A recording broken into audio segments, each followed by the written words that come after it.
Hello, everybody, and welcome to the Stormkeep episode 65.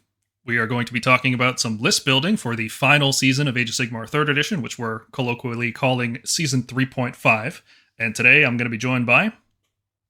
Hey guys, it's Pragonk. Hey y'all, it's David. Hey, I'm Dylan. I'm here to talk about some lists and hopefully provide some Stormkeep insight. Well, that's great, because we don't really talk about Stormkeep that much on here, despite it being our namesake. We are all in on Scions, it seems. But there's as most people are. There's a lot of interesting play with Stormkeep this season, though. The way the objectives are spread out gives a lot of tactical opportunities for Redeemer units to shine, and I think the Reinforced Vanquishers definitely look a lot more interesting in Stormkeep armies, where, you're just adding 100 points onto a battle line slot, and now all of a sudden you have a Reinforced Vanquisher unit. So there's definitely some play there. Before we start today's video, I'd like to give a shout out to the sponsor of our podcast, Layton Gaming. Formerly known as Kaiju Gaming Lounge, Layton Gaming is located in Orlando, Florida. They supply all the prizes for the Stormkeep painting contest, and they carry our brand of dice and 7-inch measuring sticks. Use code Stormkeep to get 15% off Age of Sigmar. While they finish transitioning to the new store, the fastest way to get what you need will be to message Carl Rohr at Layton Gaming on our Discord server. New products are being added to the inventory daily, so be on the lookout for more, such as new measuring tools coming soon. Thank you again to Layton Gaming for sponsoring our podcast, and on to the show. Before we talk about lists, just in case you are jumping back into Age of Sigmar for the excitement of 4th edition coming soon, and you want to know what's changed since the last time, the major changes in this season are based off the February 2024 Battlescroll. There was also an errata to the Wizard Finders Battalion, which gives you a 5-up spell ignore, which is pretty good. We talked about this longer on our live stream, but short, what are your guys' thoughts on the Wizard Finders Battalion now, since we are talking about list building? How is this factored into your list building?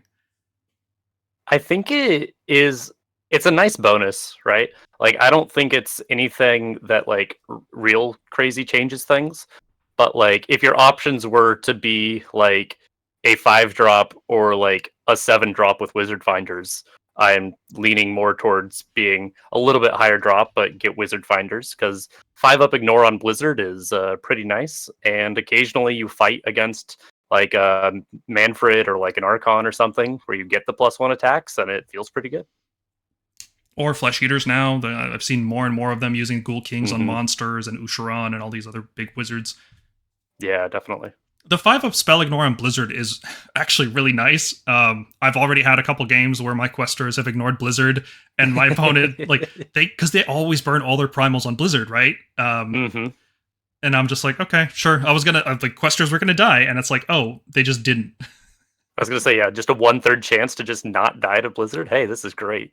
Yeah. Now, unfortunately, only infantry, non-hero monsters and what's champions that are not unique but also not wizards can fit into this battalion. And I think it can be priest. God, the restrictions on it are so weird. Like, because you basically just have to check, like, go down the list and be like, is it one of these? Is it one of these? Is it one of these? Okay, we're good. Now, Stormcast fill the hero part pretty easily, right? We've got Lord Relictors or Knight Relictors or Zephyros. Like, we've got all these heroes that can fit into that slot very easily. It's the problem that most of the infantry in our army is not worth using. Like, I think the exceptions are Annihilators and Questers, and maybe if you have like reinforced Redeemers of some kind, like if you're running reinforced Vanquishers or reinforced Vindictors, those might be worth putting in there. But that's about it. And frankly, most of the time when I have sub-commander heroes, I want to put them in a Warlord battalion instead, so that I can get a call for aid, so I can revive Liberators or something, Yeah, I really think Questers are the only ones that are like immediate like considerations for it, and everything else I think you got to have a pretty solid reason to put them in there. Well, there are a couple solid reasons in this video, so we'll see. Well, I'm going to be running this Annihilator list, this one last GT for 3rd Ed. I'm going to be running Wizard Finders in that, so we'll see. Based on the armies that are doing well right now, what is it? Khorne, Gitz, Soulblight. I don't know. I don't really see a lot of application for Wizard Finders. You could get lucky against the right target. Like, even in Adepticon, what did I face? I fought Slaves of Darkness, Lumineth, Gitz, other Stormcast. It never really came up, so I don't know how good it is. Yeah, doesn't help in some matchups. and those will probably be the top tables, right? So if you're looking to gear your list towards beating people at the top tables, then maybe Wizard Finders isn't the best. But in terms of the overall spread, I think you're gonna fight wizard monsters every now and then. Like Flesh Eaters is a thing, Soul Blight's a thing. People are still running Yeah, various gods like Alariel. yeah. Soulblight is probably the best example. People aren't even running Vampire Lord anymore because of how good Blizzard is. They're just running like foot characters and like maybe like a Loka Vi, which we don't have a problem with. To just we can just kill her. Like we don't need Wizard Finders for her. The best example I can probably think of is like a Maw Crusher with an Arcane Tome or like Arkan the Black. Um, Maybe Manfred. I guess you could say Manfred is like a good target for it. Um, but yeah. I think the 1 in 3 chance to ignore Blizzard is pretty tempting because Blizzard just wins games. I wish we could put cavalry in this battalion. Yeah, It's I such a know. shame. I know. Like it's like the only thing is infantry. So it's like I sure my 9 wounds of annihilators are 5 up spell ignore, but it's not like you're gonna have a problem killing that anyway. So I really actually been kind of liking it. I mean, 5+ spell ignore a third of the spells. I mean, it's not the best thing in the world. If it was 4+, that'd be way more amazing. But I feel like if you have the room for it, it's not a bad choice. And especially with Stormcast, you were not really a 1-drop army. So having the 2 or 3 extra drops to go Wizard Finders is not a bad choice. Yeah, and Just for the spell. we're running a Lord Relictor or some other hero that is not a wizard like all the time. We have a lot of sub commander slots. The other new thing that was added in the General's Handbook errata is that there's a new battle tactic if you're playing an army without wizards, which basically, if you just have no wizards, you score this tactic at some point. It's very easy to do. Now, the problem is there's other tactics that you can score if you have wizards, and wizards are also very good, and wizards counter other people's wizards. So, yep, like Stormcast are going to use wizards. Like, we're not going to score this tactic, so we're not going to consider it. Mm-hmm. And Stormcast specific errata, well, as we mentioned, Vanquishers now have a 2-inch range. Seems like a weird thing to add, a couple months before the new edition comes out. But hey, we have it now, finally. Use it while you can, I guess. I remember the reason we gave them F tier in our initial Battletome review back in 2021 was because they had 1-inch range. Oh god, it was such a cruel joke that they had 1-inch range. So I'm glad it got fixed by the end, at least. Yeah. I don't think it's that impactful. I feel like when I think of the targets that I'm likely to get 41 attacks against, I feel like I could just use for 200 points. I'd rather just use annihilators. Like that's the problem this unit now has. Now there is something to be said about having 41 attacks against like your ideal target and having 20 wounds in their face. But man, this game is so lethal now. 4-up save 20 wounds is not going to cut it. If these guys had a 3-up save, I would be like, oh, cool. Okay, yeah, that's actually pretty good. 7-inch drop, 20 wounds in your face, lots of attacks. But I don't know. Like I'd rather do like 220 points of Vindictors if I wanted like that sort of tar pit. But so I don't really see a place for Vanquishers after the Annihilator points drop. Maybe just if you want to run like a Celestial Vindicator list, these guys are battle line, so they fill that sort of weird niche. They're playable. It's just I'd rather do other things. Yeah, I think the 10 block has some play with like Gardas fighting on death, Stormkeep to make them count as more models and do charge mortals and stuff like that. Like there was that guy's list that went 5-0, which had Andrasta Gardas, I think had like Zenestra and a couple other things, but he leveraged the revival from Andrasta after a rally on a 5-up rally on those guys. So like they got a little tankier with the 5-up board and everything put in place. I'm still not the biggest fan. Ultimately, my concern is they'll still be on just 2 attacks, 3s and 3s, -1/1 most of the time. Yeah, most of the time, and then a 4-up save too, which is like not ideal. Like I hate like I wouldn't care if they're like, believe it or not, like I wish them and Liberators switched. Like these guys always got 4 attacks because of how like they're like fast swordsmen.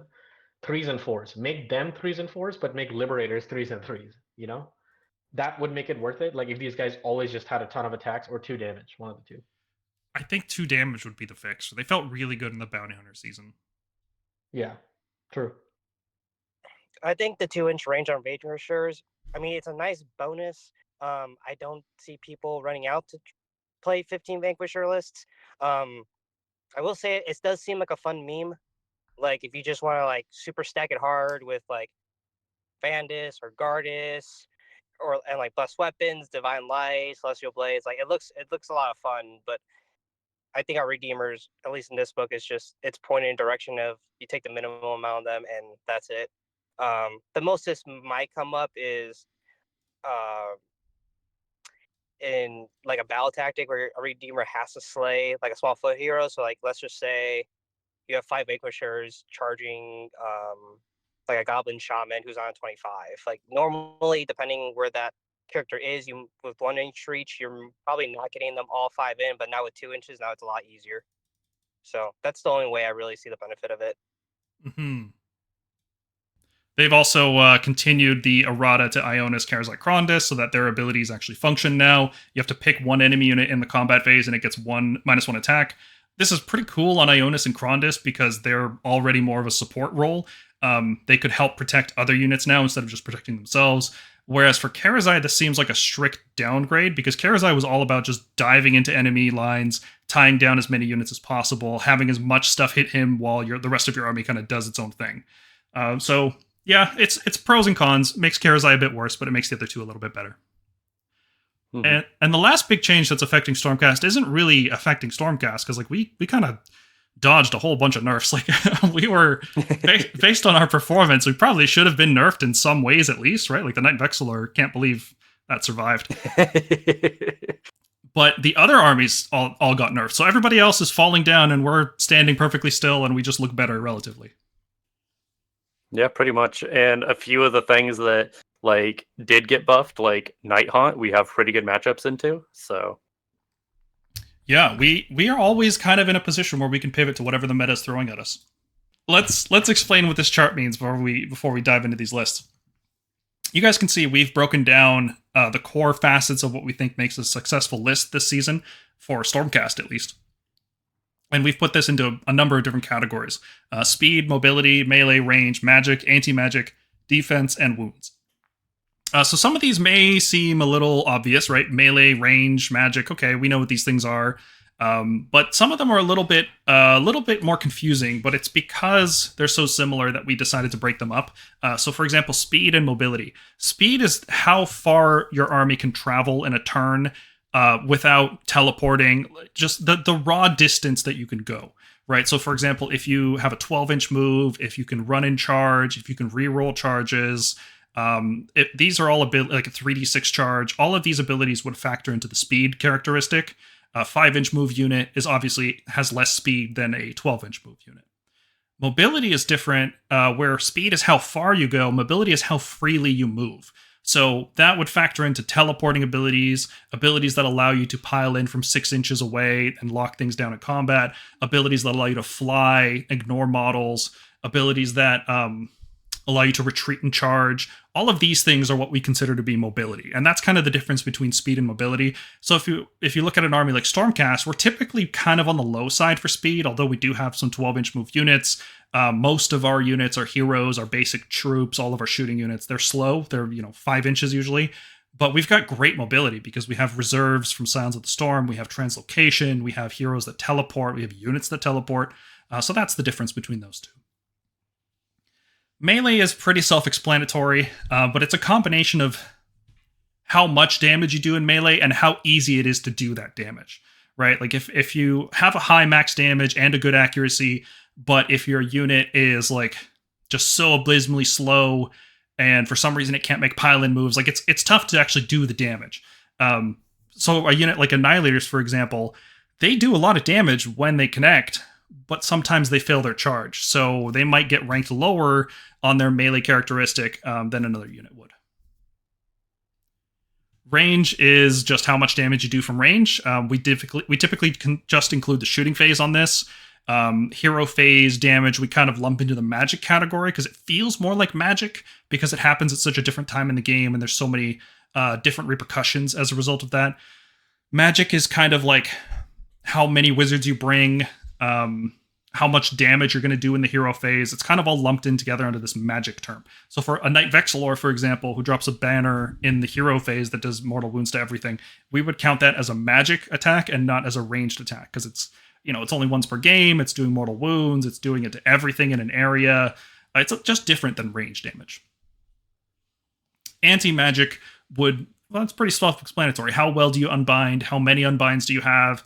Do you have any extra abilities that ignore spells? Do you have anything that helps you dispel? All of these things factor into anti-magic.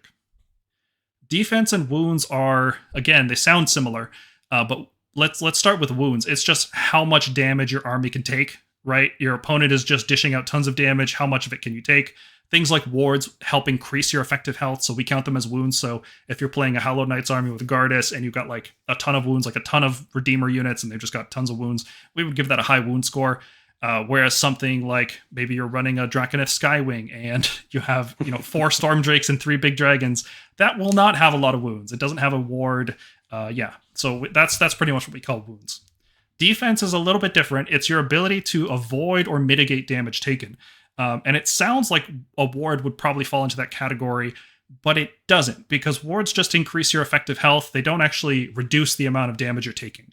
And defense is all about reducing damage. So things like having extra screens that can protect your important units, having an ability like Call for Aid, which revives one of those screens, having abilities that reduce enemy wound rolls by 1 or reduce hit rolls or things like that.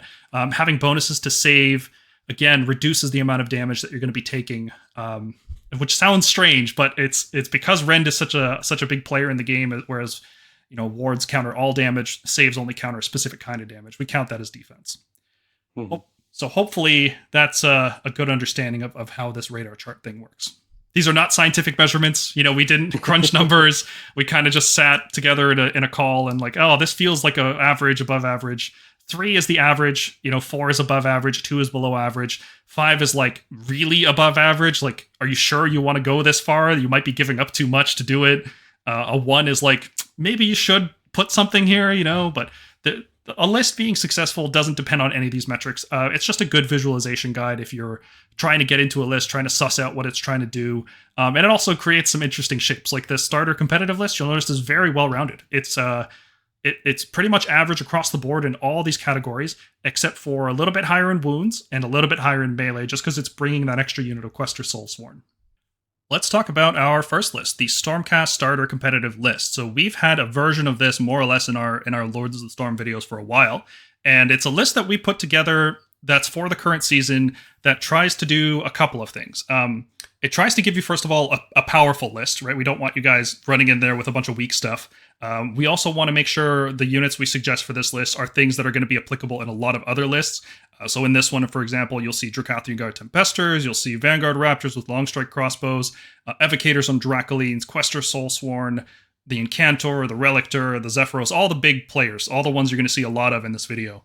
We like building a list suggesting these because they're very useful and you can apply them to a bunch of different lists. The other thing we try to do with this kind of list is keep it mechanically simple. We don't want a lot of overlapping auras where you have to stay in range of this unit and then keep in range of this hero at the same time. Like everything here is pretty straightforward. It doesn't require that much thinking. It's not the easiest list to play. Like there is some critical decision making you have to make, especially with a unit like Reinforced Dracolines. One of the problems with a unit like this is it can die quickly if you put it out of position. Being able to, knowing when to put your Vanguard Raptors on the table versus when to keep them in reserve. There's a little bit of complexity here, but for the most part, this list is fire and forget. If you position properly, it's going to do well for you, and if you don't position properly, it will teach you very quickly what it means to position properly, because you'll see the results of doing it wrong. Now, we've purposefully left 50 points off here. You can use this to do whatever you'd like. You can add endless spells, like maybe you can add Laucha the Soul Seeker so you can teleport your Dracolines forward. We do have another list later in the video talking about this concept, so just stick around for that one if you're interested. You could upgrade your Incantor to a Lord Arcanum on Gryph-Charger, so that adds another teleport to your list, but it does get rid of the Dispel Scroll, which is unfortunate. You could upgrade your Liberators into Vindictors or Sequitors. You can also swap around the battalions, right? If you don't want Wizard Finders and Acolytes, you can bring a Warlord battalion instead, and then you can take the second Holy Command Call for Aid. The combination of Thunderbolt Volley and Call for Aid is very, very good right now. Having both of these powerful abilities is excellent. So let's talk about what's actually in the list. So we've opted to run both of the seasonal battalions here. There's the Knight Incantor General, who has become a staple in a lot of lists. He's running the Shaman of the Chilled Lands command trait, which gives him access to Merciless Blizzard and Hoarfrost and Rupture, but you'll never care about Rupture, so we don't talk about it. And also Celestial Blades is chosen as the spell here. The idea with Celestial Blades is you're going to probably want to buff your Quester Soulsworn or your Tempesters if they're on the table, but it's also a good backup in case your Evocators on Dracolines fail their Empower roll. Or maybe, you deploy your Evocators forward, but they're in unbinding range of your opponent, and you're trying to score Magical Dominance as a battle tactic, so you cast Celestial Blades with the Incantor who's sitting in the back, who's out of unbinding range. So a little bit of redundancy is not the worst thing in the world. Along with the Incantor, you've got a Knight Zephyros. The Zephyros is going to be teleporting around every turn, scoring you multiple battle tactics. She's going to score you Surround and Destroy, Intimidate the Invaders, what's the Stormcast one? Secure the Battlefield. So many battle tactics. In addition, she does have an Arcane Tome, so she's always unbinding, so she can teleport in range of every wizard in the enemy army and threaten to deny magical dominance. This is very, very useful. She's also just stealing objectives. Any objective that's left open, she can just teleport onto it every turn. No dice roll required. It's not like a prayer, not a translocation from a Lord Relictor. She just does it every single turn. And with her tiny base, she fits in little nooks and crannies that you won't find with any other unit. And there are a couple of battle plans that specifically care about locusts on objectives. And Knight Zephyros is just like, hey, I'm a teleporting locust that can get on any objective. And so there are a couple of battle plans, like I think it's Power Flux and Fountain of Frost come to mind, that she's just like an all-star on. Oh, for sure. I've had a good experience where I see my opponent is on an objective on Fountains of Frost with 2 units, and I teleport the Knight Zephyros on there. She's the third. It causes it to explode. Everything takes D3 mortal wounds. Like, I don't care what happens to her at that point, Like, it's great. She effectively just did a Vexillor bomb on them. In the Wizard Finder Battalion, we've got the Lord Relictor with Translocation and 6 Quester Soulsworn. Translocation is a staple in Stormcast lists. You're going to see it in almost every single list, either on a Lord Relictor or Knight Relictor or Ionus Cryptborn. Being able to teleport in the hero phase is a very, very powerful ability in Age of Sigmar. The restriction on having to be wholly within 12 inches of the Lord Relictor is not that bad. Like, usually you'll either deploy stuff in range immediately, so you have the option to translocate if you need to, or you're going to drop the Lord Relictor into play next to a unit like the Dracothian Guard Tempesters to make sure that if you have to drop them on the side of the table, for example, they can still keep shooting every single turn. Because one of the problems with Tempesters is they only shoot 12 inches after moving 10 inches. So if opponents just stay more than 22 inches away, they don't do anything for a turn. And you can just drop the Lord Relictor in next to them, and on a 2+, he can just transport the Tempesters somewhere useful. The Questers are a very interesting unit. We did a whole review on them when they were 250 points, and now that they're only 210 points, they are quite the bargain. They are not the best unit at anything, honestly. They're not the highest damage output. They're not the best defense. They're not the highest wounds. They're pretty slow, actually, moving 5 inches a turn. But what makes them useful is that they're just a little bit above average at everything. They can teleport themselves once per game. They have 6 models with 3 wounds apiece on a 3-up save, so they're, for their cost and size, they're very durable. They take rally very well. Like, if you lose a couple of them, you can start trying to rally back, which is better than most Stormcast units. Their damage is respectable. I think it's max 36 damage, or maybe 38, something like that, on 3s, Rend 1. You could pump that up with Hoarfrost.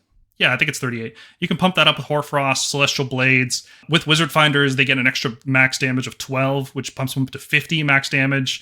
I've had games where they kill Lord Croak through a unit of Saurus Guard. Like, Wizard Finders makes them a legit scary threat. Like, for their point cost, doing 50 max damage is really, really wild. I don't know many units that can do that. And then everything else in the list is shoved inside a Redemption Brotherhood battalion. It's a unique battalion that only Stormcast can use, and it's really cool because it's like a battle regiment in that you can fit 5 units in it and reduce it all to a single drop. But instead of a battle regiment, you don't need a hero in here, which is very, very good. I actually really like not having to bring a hero and still having less drops in this kind of battalion. And the other good thing is you can actually fit 6 units in here instead of 5 like a battle regiment. So we've crammed 6 units in here just to keep our drops low.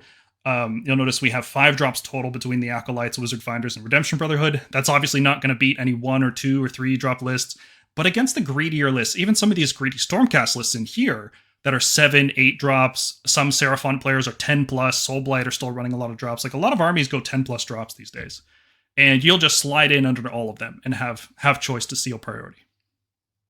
I was gonna say Go 5 ahead. drops is almost always like you're either like winning by 3 or 4 drops or losing by 3 or 4 drops. Like there's not that many armies who can do this weird like middle of the road drops thing that we can. Yeah, everybody's 8 or more, or like 2 or 3. There's very few armies in between. So inside this Redemption Brotherhood, we've stuck in 2 Liberator units. We think these are a great choice right now. The new models look great too, so the good news is you can use the old models as the new ones when the new edition launches. Mm-hmm. Liberators are just a all-around great screening unit. We rank them S tier because not just because they're the cheapest, but the 3-up save actually is relevant as well. Being able to shrug off lighter damage, like it's not guaranteed that your opponent is going to kill a unit of 5 Liberators if they shoot at them with 11 Blissbarb Archers. Like a single squad probably won't be enough to do it on their own, and that's a nice piece of utility compared to a lot of other screens in the game. Dracothian Guard Tempesters, which I'm just going to call Tempesters for the rest of this video. It takes too long to say it otherwise. Tempesters have become a staple in our lists. A block of 4 of them is very, very common in many of our lists, sometimes 6 even. But a block of 4 is very good, not only because they drop out of play and shoot 12 inches immediately, a combination of Rend 1, good volume shooting, and then also mortal wounds, but then potentially they can charge, and they're no slouches in melee. Like the dragons themselves are actually pretty good. So they're, again, one of these units that's just really, really efficient. It's not particularly great at anything. Like, there's better shooting units in the Stormcast army. There's faster units. There's tougher units. There's punchier units. But Tempesters are just above average in everything. They're 10-inch move. They're a lot of wounds. They have high threat range out of reserve. Like, they shoot 12 inches immediately and snipe out heroes that are within 3 inches of the front line. There's so many things Tempesters do. And then they also score a battle tactic that only they can do. Or Dracoth unit should do, I should say. So all around, every list should have Tempesters is pretty much the rule of thumb. And then this list is rounded out with a squad of Longstrike Crossbow Raptors, which are going to be using Thunderbolt Volley once per game. Now, what's neat about Thunderbolt Volley is you can use it after using Translocation. Being able to do damage in the hero phase is very, very important in this game. And doing it hero phase damage without a spell, which means your opponent can't unbind it, is very good right now, because you can open up room for units to drop into play in the movement phase, which would normally be impossible to do if you had to wait until your shooting phase and your combat phase. Like, you're waiting, the timing just doesn't work out. So one of the things Stormcast can do that other armies can't is wipe screens out and then drop units in and fire in past the screens. This is a very common tactic. You can wipe out a smaller screen and then drop Tempesters and shoot stuff that actually matters. You're going to see this tactic used all the time with Annihilator lists, for example, because they love to charge in through these weaker screens, Longstrike clear the way, and then Annihilators charge in past them, and it works great. The final... Yeah, you can also use Thunderbolt Volley to like clear stuff up that's caught in combat. Like in this list, your big like melee hammer, your evocators that we'll talk about in a moment. Like sometimes they kind of get snagged on something in combat. You can Thunderbolt Volley to free them up so they can actually go where you need them to go instead of just slamming into some random chaff. Yeah, or sometimes you just want to push damage on something without your opponent being able to issue all-out defense, because you can't do that in the hero phase, so you can just pump extra damage on something before it has a chance to get a +1 to save. The last unit, like you mentioned, Dylan, is the Evocators and Dracolids. We've opted to include a reinforced unit here. I think this is the easiest way to play this unit. I think you will very quickly learn the limitations of this unit. It is going to do a tremendous amount of damage, but then it's going to die very quickly. So you have to pick the right time to engage with this unit. This is not the kind of unit that you just send into the middle of the board and expect to survive a couple rounds. Your opponent will pour all of their attacks into this unit. So your goal playing this list is to harass them first with long strikes, Tempesters, maybe even, Knight Zephyros going in there, launching off an Arcane Bolt or something. Like, try to harass them. Your first turn, you probably don't want to send in the Evocators on their own, but they're kind of like a turn 2 attacker, right? You spend your first turn shooting at them, turn 2, you shoot at them some more, and then you pounce with the Dracolines, and hopefully you deal a crippling blow so that your opponent can't counterattack and kill your Dracolines. You definitely got it like pretty accurate on the nose there, that like you have an insane amount of damage with the Evocators, but you have to like be really careful of how you like push your damage. Like I've found with lists like this, you kind of like blow everything in one turn, right? Like you use the Thunderbolt volley, you charge in the evocators, like everything just goes. And you really need to make sure that you're in a position to win the game off of that push. Because if you like don't do enough and then like you get hit back or worse, like doubled back, like suddenly your entire army's gone and you have like 5 liberators on the table that can't do anything. And so you really got to like know what can kill your stuff and remove it, because like there's also times where like trading your evocators for the only thing that can kill your Tempesters is absolutely worth it, because then your Tempesters suddenly can just run rampant through the table and they can't deal with them. But it's a lot of threat assessment, it's a lot of knowing when to strike and kind of holding your moment. Yeah, a big part of playing Stormcast successfully is understanding your opponent's army. Maybe not as well as they do, but the better you understand their army, the better you will do with this army. It is really all about just understanding their threat ranges, not taking any free hits. Like, don't deploy within range to get shot. You know, like you've got the threat ranges here with the long strikes, the translocations, the reserve Tempesters. You can go where you need to go when you need to get there. Your opponent probably can't do the same, right? So they deploy in your threat ranges, but you deploy out of theirs. For an example of this, you should check out, I played a great game with a local Skaven player. We did a battle report on the channel where I was able to completely deny my opponent the ability to shoot me round 1, and then I just stayed out of that position until round 2. Like, they just did 0 damage to me until round 2, which is a core skill in playing Stormcast. But that comes from knowing your opponent's army. If you don't know what they're capable of, what their teleports are, what their threat ranges are, you're not going to be able to do that. Rip evocators on Draconith, that's all. Yeah. Like, it's a good list. Like, it does everything, does tactics, it's pretty balanced. It's just, RIP. Hopefully we can just switch this around to like fulminators or whatever the equivalent we get from the Ruination Chamber. Yeah, sad. We'll miss you. Mm-hmm. Well, let's see how this would compare to another competitive list, starter competitive list. This one you put together, Dylan, with Ionus. So run us through this one. All right, so yeah, this is my list that I've been playing for the past couple of months now in my competitive games. I've played, I don't know, probably 30 or so games with this list, maybe a little bit more. So I'm pretty familiar with it, pretty used to the strengths and weaknesses of the list. And as you'll see, it's pretty similar to the list that we just showcased. It has, a reinforced block of evocators on Dracolines. It has a reinforced block of Tempesters, a unit of Vanguard Raptors with long strikes, standard battle line Vindictor Liberator stuff. Note, I have Vindictors and Liberators here.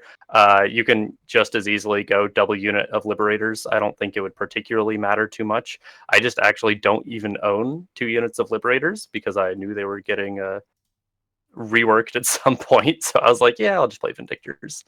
It's not the biggest deal of the list. But the big change in this list is that I have Ionus.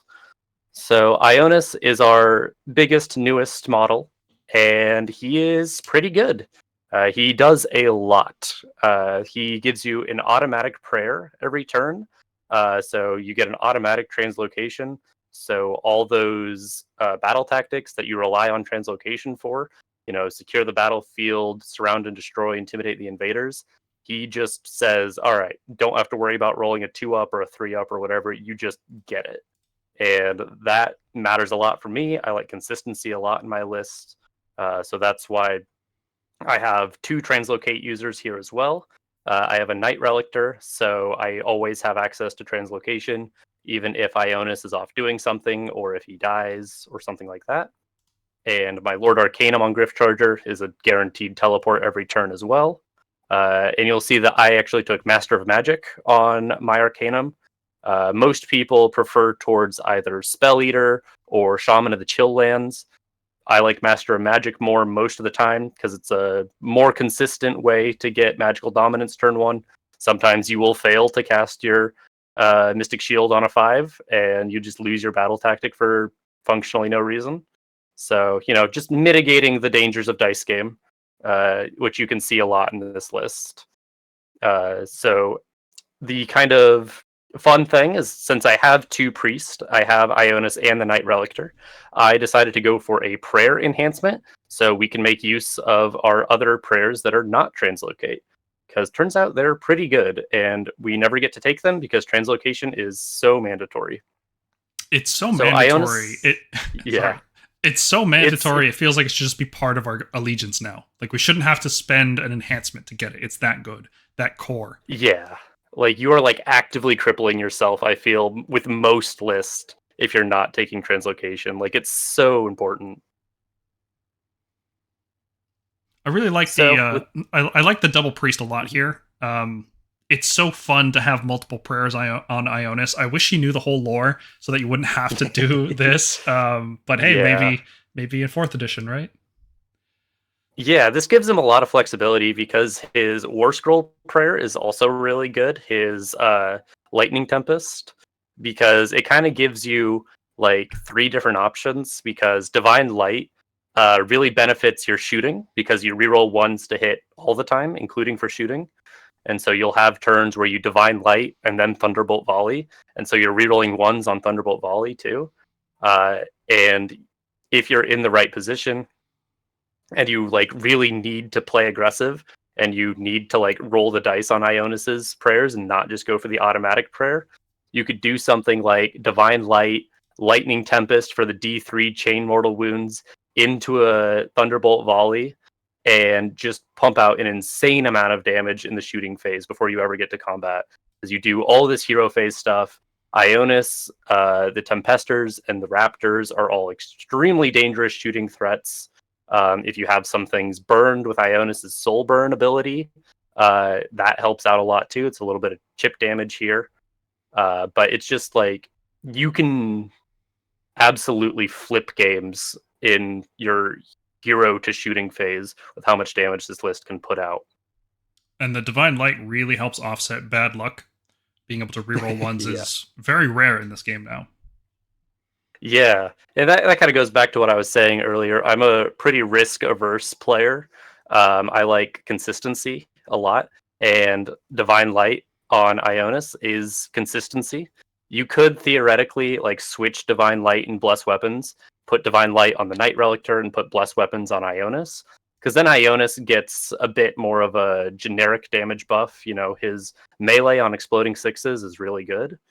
And if Bless Weapons is on him, he always has a target. Because there's certainly plenty of times in games where the Knight Relictor will be like, well, I have Bless Weapons, but there's nobody in range, so I guess I'll just Bless Weapons myself or whatever.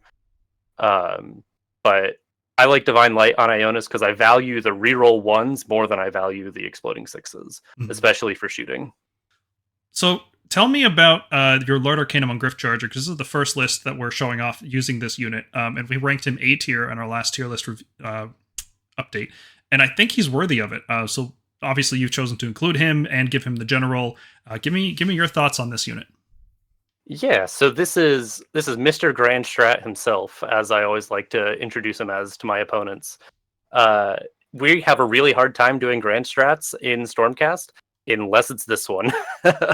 And so Spellcasting Savant is to keep your Lord Arcanum on Griftcharger alive, and he has so many defensive tools. Mirror Shield makes it so he can't be shot outside of 9. It means nothing can deep strike and then shoot at you. So KO, it's really helpful against. Flayers are pretty nasty when they drop in and shoot. And so they can't do it unless they like carry and call forward or something. There's always a counter. Feck always has a tool. But it's really helpful against a ton of armies. And like him being able to have a completely unconditional teleport helps you a lot with those battle tactics we were talking about earlier.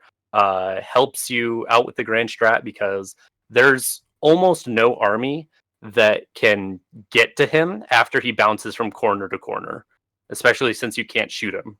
Like, and so as long as you like don't get doubled in a really weird position against a really fast killy army like Deepkin, he's pretty much impossible to die unless like something weird happens. And then Lightning Blast is just consistent value. It's just, hey, D3 mortal wounds wherever you want. And there are times in games where he will be like tied up by some like chaff unit or something. Like I had one game where he was fighting skinks for like 2 turns, and there was one point where there was like 4 skinks left. I was out of unbind range, and I'm like, I can lightning blast an arcane bolt and possibly get magical mayhem. And so it just kind of opens up other things. It's rare, but it does happen. And then Scintillating Trail, I think, is by far his best mount trait. Giving both him and the evocators -1 to unbind is, or -1 to opponent unbinds. It's kind of complicated, confusing, but it's good. It's very good. Yeah, it's like having +1 to cast, because everything unbinds these days. Yeah. Your scenario about being out of range of unbinding of Seraphon, I don't understand how you're able to do that. I think I had killed Croak, and the Slon was... I think the Slon unbound something else. I don't quite remember exactly how it worked, but it was... Or was it against Coalesced? Fuck, I don't remember. It was some weird game, but the principle is there, right? Like, occasionally he's against weak chaff units that's got like 4 wounds left, and he's like, hey, I could kill this with some spells. Yeah, it's nice to have a lightning blast in your pocket, because sometimes maybe you'll score magical mayhem, but otherwise, yeah, it's just ping in D3 mortals every turn, and those little bits of mortals add up. Hero phase damage is very good. Yeah, I remember when you showed us this list, I was immediately drawn to how similar it is to our competitive list. I'm like, wow, this is like almost the same thing. Like, it's the same unit combinations. You've got the Tempesters, Long Strikes, double Redeemer. You've got that core of like a Wizard General. You've got a Translocation, 6 Evocators. But the spice here obviously is Ionus. And blocking Inspiring Presence means some matchups get so much easier. Like, if your opponent's running anything with Hordes and is relying on Inspiring Presence to stay alive, it's over. There are a couple of matchups that Ionus just like carries on his back that he's so good into. Soulblight, like zombie dragon stuff, is a big one, because like it stops hunger. Like, you hit any damage on them and suddenly they can't hunger, and those zombie dragons get a lot easier to kill. Yep, or a Nurgle, right? If you get through their 5-up board, then the next time they heal, they just don't heal, which is pretty big on like the Glotkin and things like that. It can really add up. So why wouldn't we recommend Ionus everywhere? I guess that's what people will ask. The exact opposite problem, right? There are some matchups where he just does nothing, right? Yeah. So this is gonna sound... Everybody makes fun of Stormcast, right? Because we're like, oh, it's only a 3-up save. But it really does feel like that with Ionus. He's 16 wounds on a 3-up save. He will just die to things. He needs to be doing things the entire game for him to be worth it, because he has 400 points. So that's a lot of points to put into a guy that's not that great in combat, not that great at shooting. And so he needs to be doing these more like utility focused things. And against I have a really hard time playing him against like Caradon Overlords and other heavy shooting armies, and certain armies that don't care about the like battle shock, like OBR or Gargants. Yeah, Gargants he's really rough against. Or Stormcast. He would probably not be good in a mirror match. Yeah, it depends a lot on the mirror match, because the chain lightning Tempest can help a lot. But yeah, there are some matchups that he's just like, what am I doing with this guy? He'll go and he'll fail a charge and then die, and you're like, this was 400 points. This was nothing. I've seen him killed by 3 Slangors in Beasts of Chaos. They had the extra rend and they just killed him. I was like, oh, okay. There was one game I had with him where I was playing against Sylvaneth, and there was 4 Kurnoth Hunters, and I charged him into the Kurnoth Hunters that were already tied up with the Evocators, I believe. And he swung onto the Kurnoth Hunters, did two wounds, and the Kurnoth Hunters swung back and killed him. And I'm like, well, that was lovely. Yeah, how cool is it that there's a battle line unit with Ren 3 in the game? Isn't that so cool? But yeah, So that's yeah, sometimes he does nothing, but other times he will carry the game on his back. So he's fun. I think he's good. Definitely worth considering, but not an auto take by any means. right on. All right, pivoting here into the big dragon section of our video. First up, we have Krondcast, which is a kind of archetype that I've been tinkering with for, oh god, it's actually been over a year now, maybe 2 years now. But the 2 years. the basic core of the list is Krondis, casting his signature spell to reduce enemy saves by 1. Oh, I remember now. Yeah, I think I called this list Rend 4 Crossbows or something in one of our first videos. Had a Starseer and Krondis, Purple Sun. Oh yeah, that was fun. So Krondis' spell is very versatile, but mostly what we're considering using it for here is giving enemies -1 to save rolls. So Krondis can target your key target for that turn, give it -1 to save, and then any combination of melee and shooting can probably kill that target when it's slapped with a -1 save. Krondis, of course, is a +2 cast wizard all the time, so after you translocate him up for him to cast his spell, you also want to cast a Thundershock with his +2 to cast and maybe some primal dice. It's very reliable. And then you have the problem, of course, of rolling a 3+. But if you do, you have effectively given the entire enemy army -1 to wound, which is a very, very strong effect. And on a base that large, it's going to affect the whole enemy army, 18 inches out from him.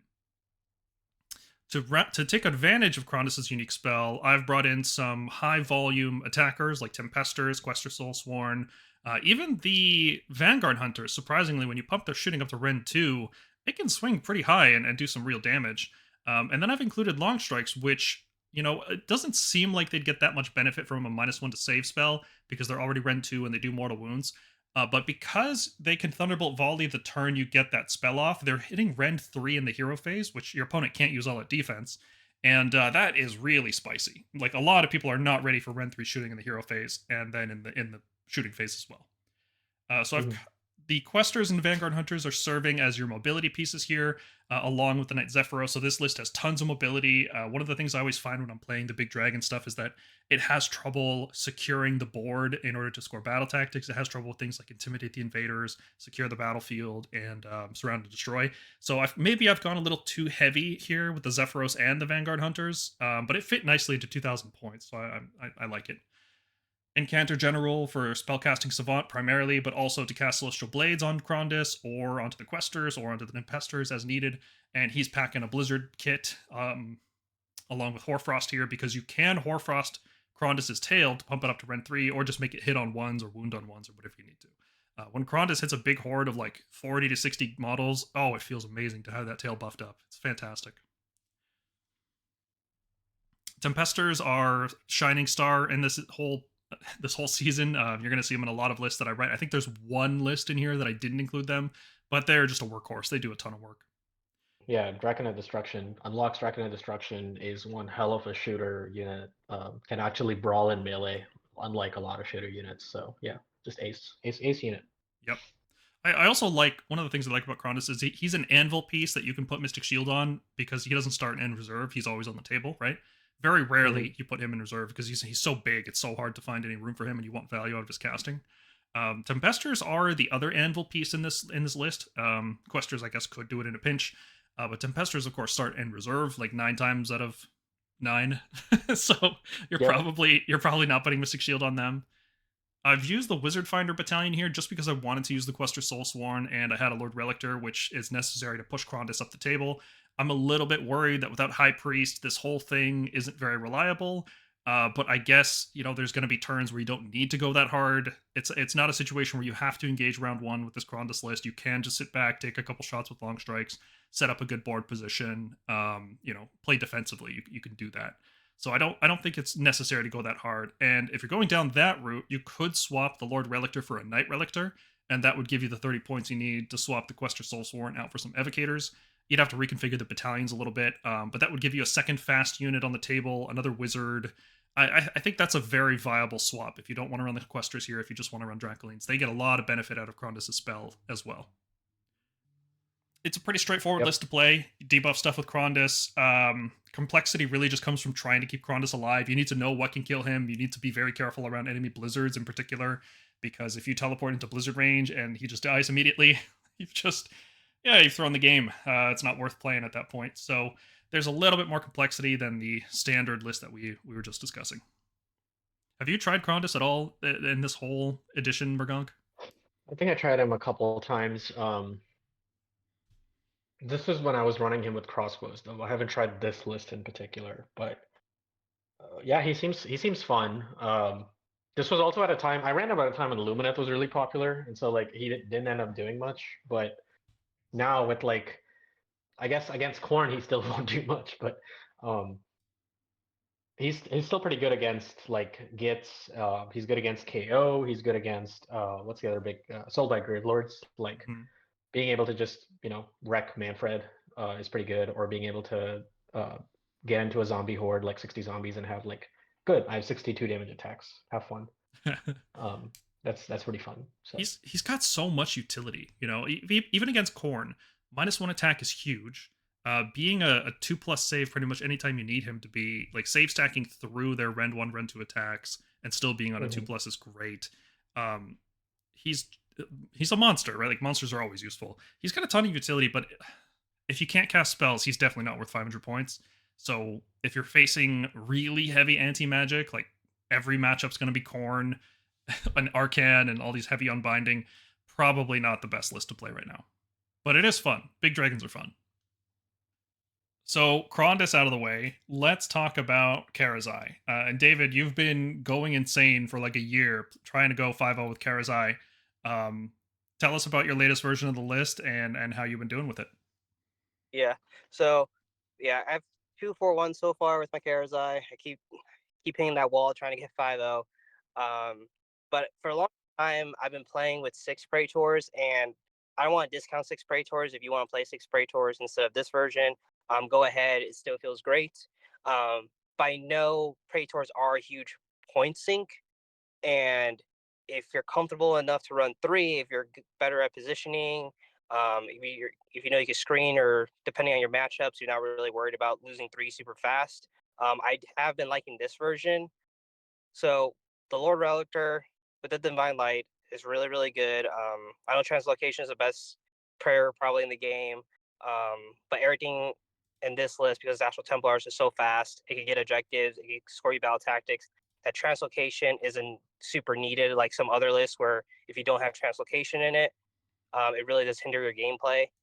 So I chose to opt for Divine Light 18-inch bubble to just hit an enemy unit, which is really, really nice. Karazai loves rerolling hits, especially when you're probably giving him all-out attack, hitting on 2s. So, I mean, just keep throwing all the buffs again on Karazai so he doesn't end up getting stuck. And then putting the Relictor and the Praetors Wizard Finders. I mean, 3 Praetors aren't going to kill any wizard, unless it's like a really out of position foot hero wizard. But it's mainly just for a spell ignore. So like a lot of like Zinch or Croak Bomb lists, or any Skaven sometimes, like a lot of those lists will bring endless spells, or they might have spells that like they're just trying to ping your Praetors essentially for free because they're just throwing a spell out. And especially with this list, you only really have 2 unbinds between the Encounter and Castellan. So having at least a chance to ignore a spell on them is really, really good. And that might end up even getting you a battle tactic if they just fail to kill the Praetors with like Magical Mayhem or something. So it's just one of those things where you're right at a lot of drops anyway before this. If you were to put this back into like a Redemption Battalion or Battle Regiment or whatever, so going a little more drops just to get the Wizard Finders isn't a big deal. With Karazai, you're usually always going to be made to go first, because Karazai lists just aren't built to go 1 drop, in my opinion, because you want the Warlord or the Command Entourage for the double command. So they'll be afraid to branch out and go a little bit higher if you need to. I do also like the Second Order edition. I mean, rest in peace to them. But if you have 5 Sequitors, you have your Sequitors laying around, and you have 10 extra points. If you don't want to go for a Triumph for that 10 points, Sequitors aren't bad choice by any means. They have to get a ward or extra attacks in combat. Usually they're just going to die as a screen, but maybe if you can use them to kill out like a screen, like a chaff versus chaff type of deal with how we used to do with the old Vanquishers. So it's not a bad 10-point upgrade. it's just sometimes I just always forget about my triumph, or I never get it anyway. And somebody always underneath me at like 1970. So so for me, I usually just like building lists at 2K because it's one less thing I have to remember, and Cyclers aren't bad. Well, for people who have never played a Karazai list, what is it trying to do, and why is it different, or how is it different from a standard Stormcast list? So usually with Stormcast lists, we have a lot of units, and we're trying to just play this very tack game of good trades, and just slowly creeping our way 4 or 5 points to victory.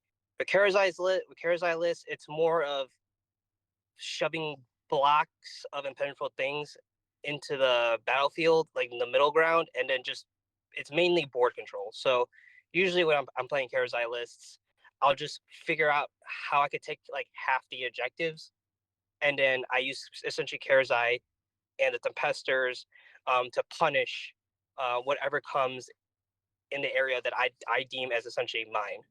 So don't be afraid, especially if you have all your buffs up. Like I'll stick Karazai like straight in the middle of 2 objectives and tell my opponent to come take care of him, or I'm just going to sit on these objectives and keep scoring it.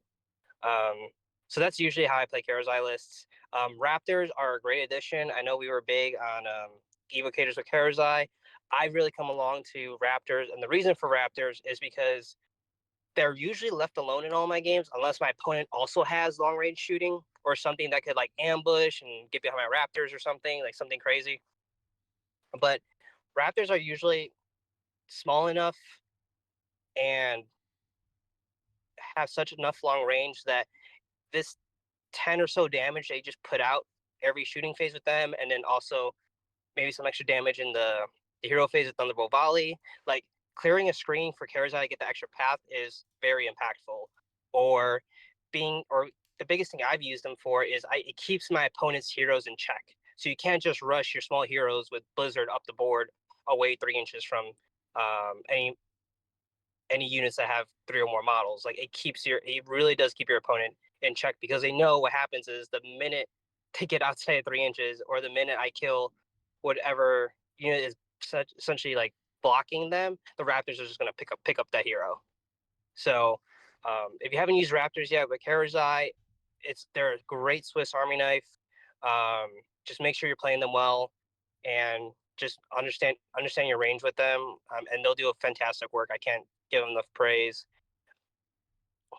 And then just with Karazai and then Tempesters, I actually like using them as almost like a 1-2 punch. So I never, unless I absolutely have to, I don't really keep my Tempesters super far away from my Karazai, because they kind of help each other out, right? So if somebody challenges my Tempesters, well, I want Karazai right there to be like, okay, well, this is going to be your riposte if you touch my Tempesters, and vice versa, is Tempesters can shoot something off that I need to, so I could break that extra hole if I need to with Karazai.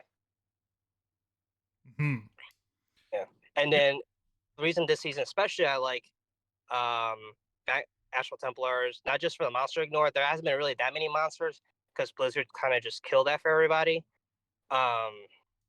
But the hunters, I've noticed, not only are they really good at getting objectives, and there are a lot of battle plans that are within 6 inches of the board edge. So they're really good at just snagging those objectives. Your opponent isn't paying attention, or your opponent isn't keeping things near them. Also, like some armies are still struggling with grand strategy, and a lot of armies have been greedy with overshadow. So like, actually a lot of my games where my opponent has overshadow, I'll literally just keep one of my hunters, and I'll just like teleport them to corners of the board all game, and they'll get to turn 5 and be like, well, you failed grand strategy because my hunters are over here because you weren't able to get them all game. Yeah, I really like the hunters here. Like you said, being immune to roar on Karazai is not as relevant as it used to be, but there are still enough monsters out there that it'll probably happen 2 or 3 games out of your 5, and you'll feel really good about it. Yeah, so I don't want people to like super discourage monsters. So like King Brock, my biggest thing is like King Brock Stomp has really made Gargants pretty popular still. So just being able to them not be able to roar you, like obviously you don't have to worry about choke slams and all that, like the regular Gargant book. But just being immune to roar is just massive. And their battle tactics, when I played the last King Broad Snap, a lot of their battle tactics was actually tied to be able to choose an enemy unit to perform a monster's action against. So with Astral Templars, they really don't even get battle tactics. They're like really struggling for battle tactics. Yeah, I hadn't even considered that. Right on, man. Well, keep chasing that 5-0. I think this list is looking good. I think it plays the tactics game very well while still keeping the Karazai package intact. Just maybe watch out for those blizzards. It might be worth picking up another Incanter, honestly, just to have a second Dispel Scroll. Don't know where you'd shave the points though. Maybe the Relictor. That's one of the things I was actually worrying about pros and cons. So like Evocators versus Long Strikes was always like the Evocators at least gave you an extra unbind. So that's the one thing that is worrisome. It's just one of those. It's unfortunately one of those. This list is one of those lists that like you'll just have sometimes bad matchups. Like you don't really want to play Croak Bomb. Like pretty much the way I beat Croak Bomb was he never rolled. Never won a priority roll, so I never got doubled by the Croak Bomb. So essentially, we were going back and forth, and I was able to still get my tactics and still hold off long enough to the end to push me ahead. So same thing. I haven't played Zinch yet, but I assume Zinch is probably roughly the same.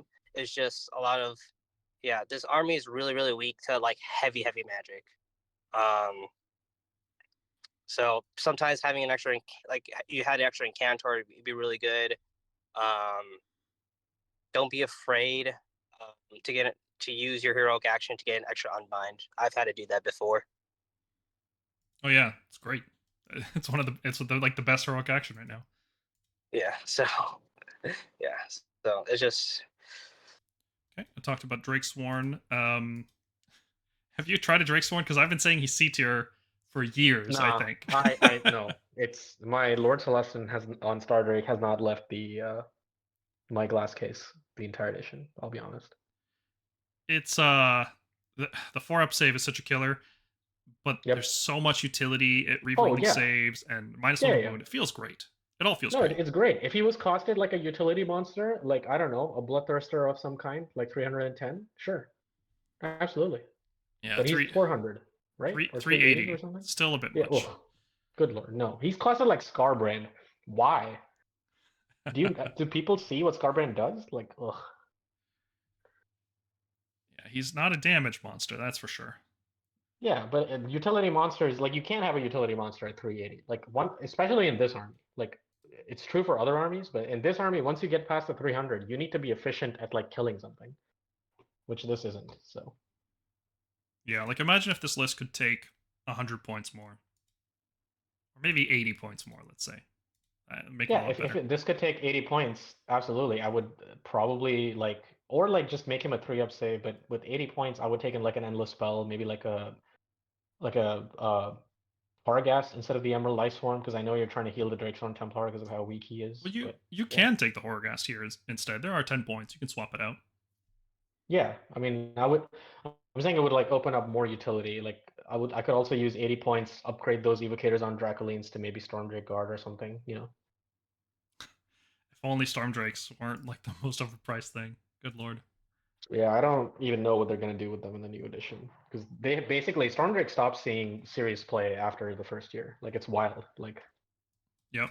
There's a few people every now and then using a block of 4 and having, a 3-2, 4-1 kind of run, but you don't see them in the top tables anymore. They always drop a game early. All right, let's talk about the Draconith Skywing.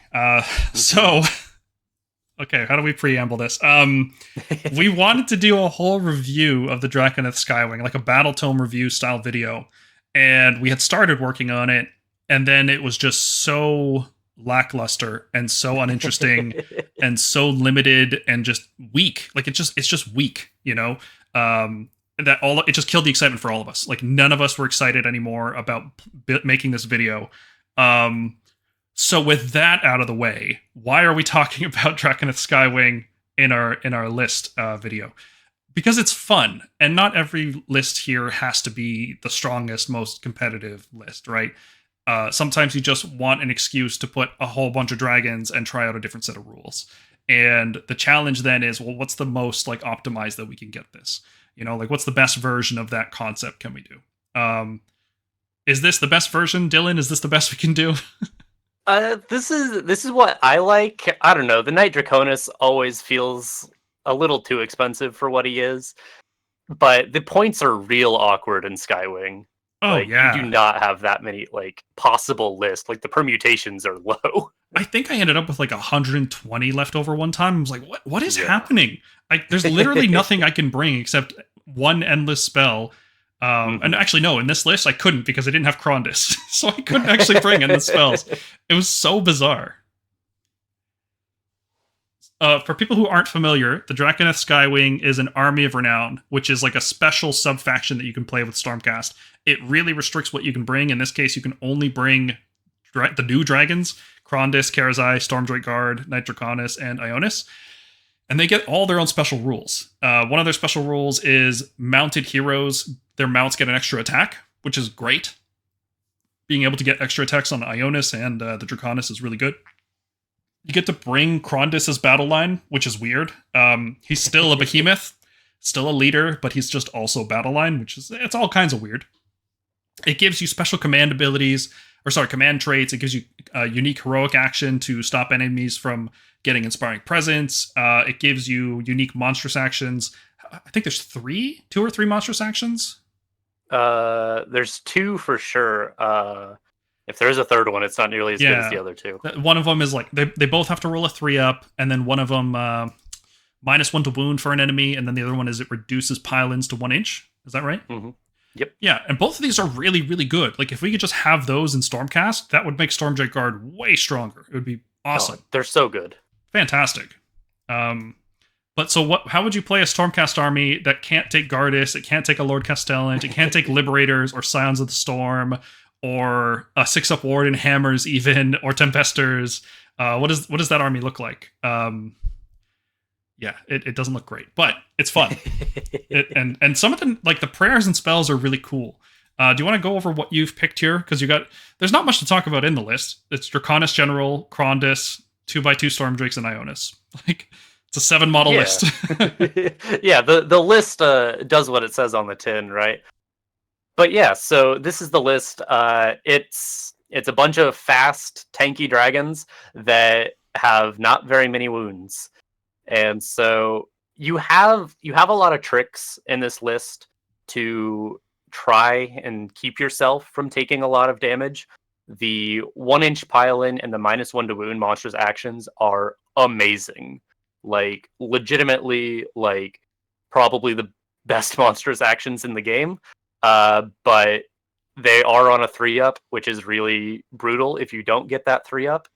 But being able to roar, -1 to wound something, and make it a 1 inch pile-in can just completely neuter some units. And if you have Krondcast and Ionus, you essentially have the other quote-unquote pseudo-monstrous actions where they pick a thing to be -1 attacks.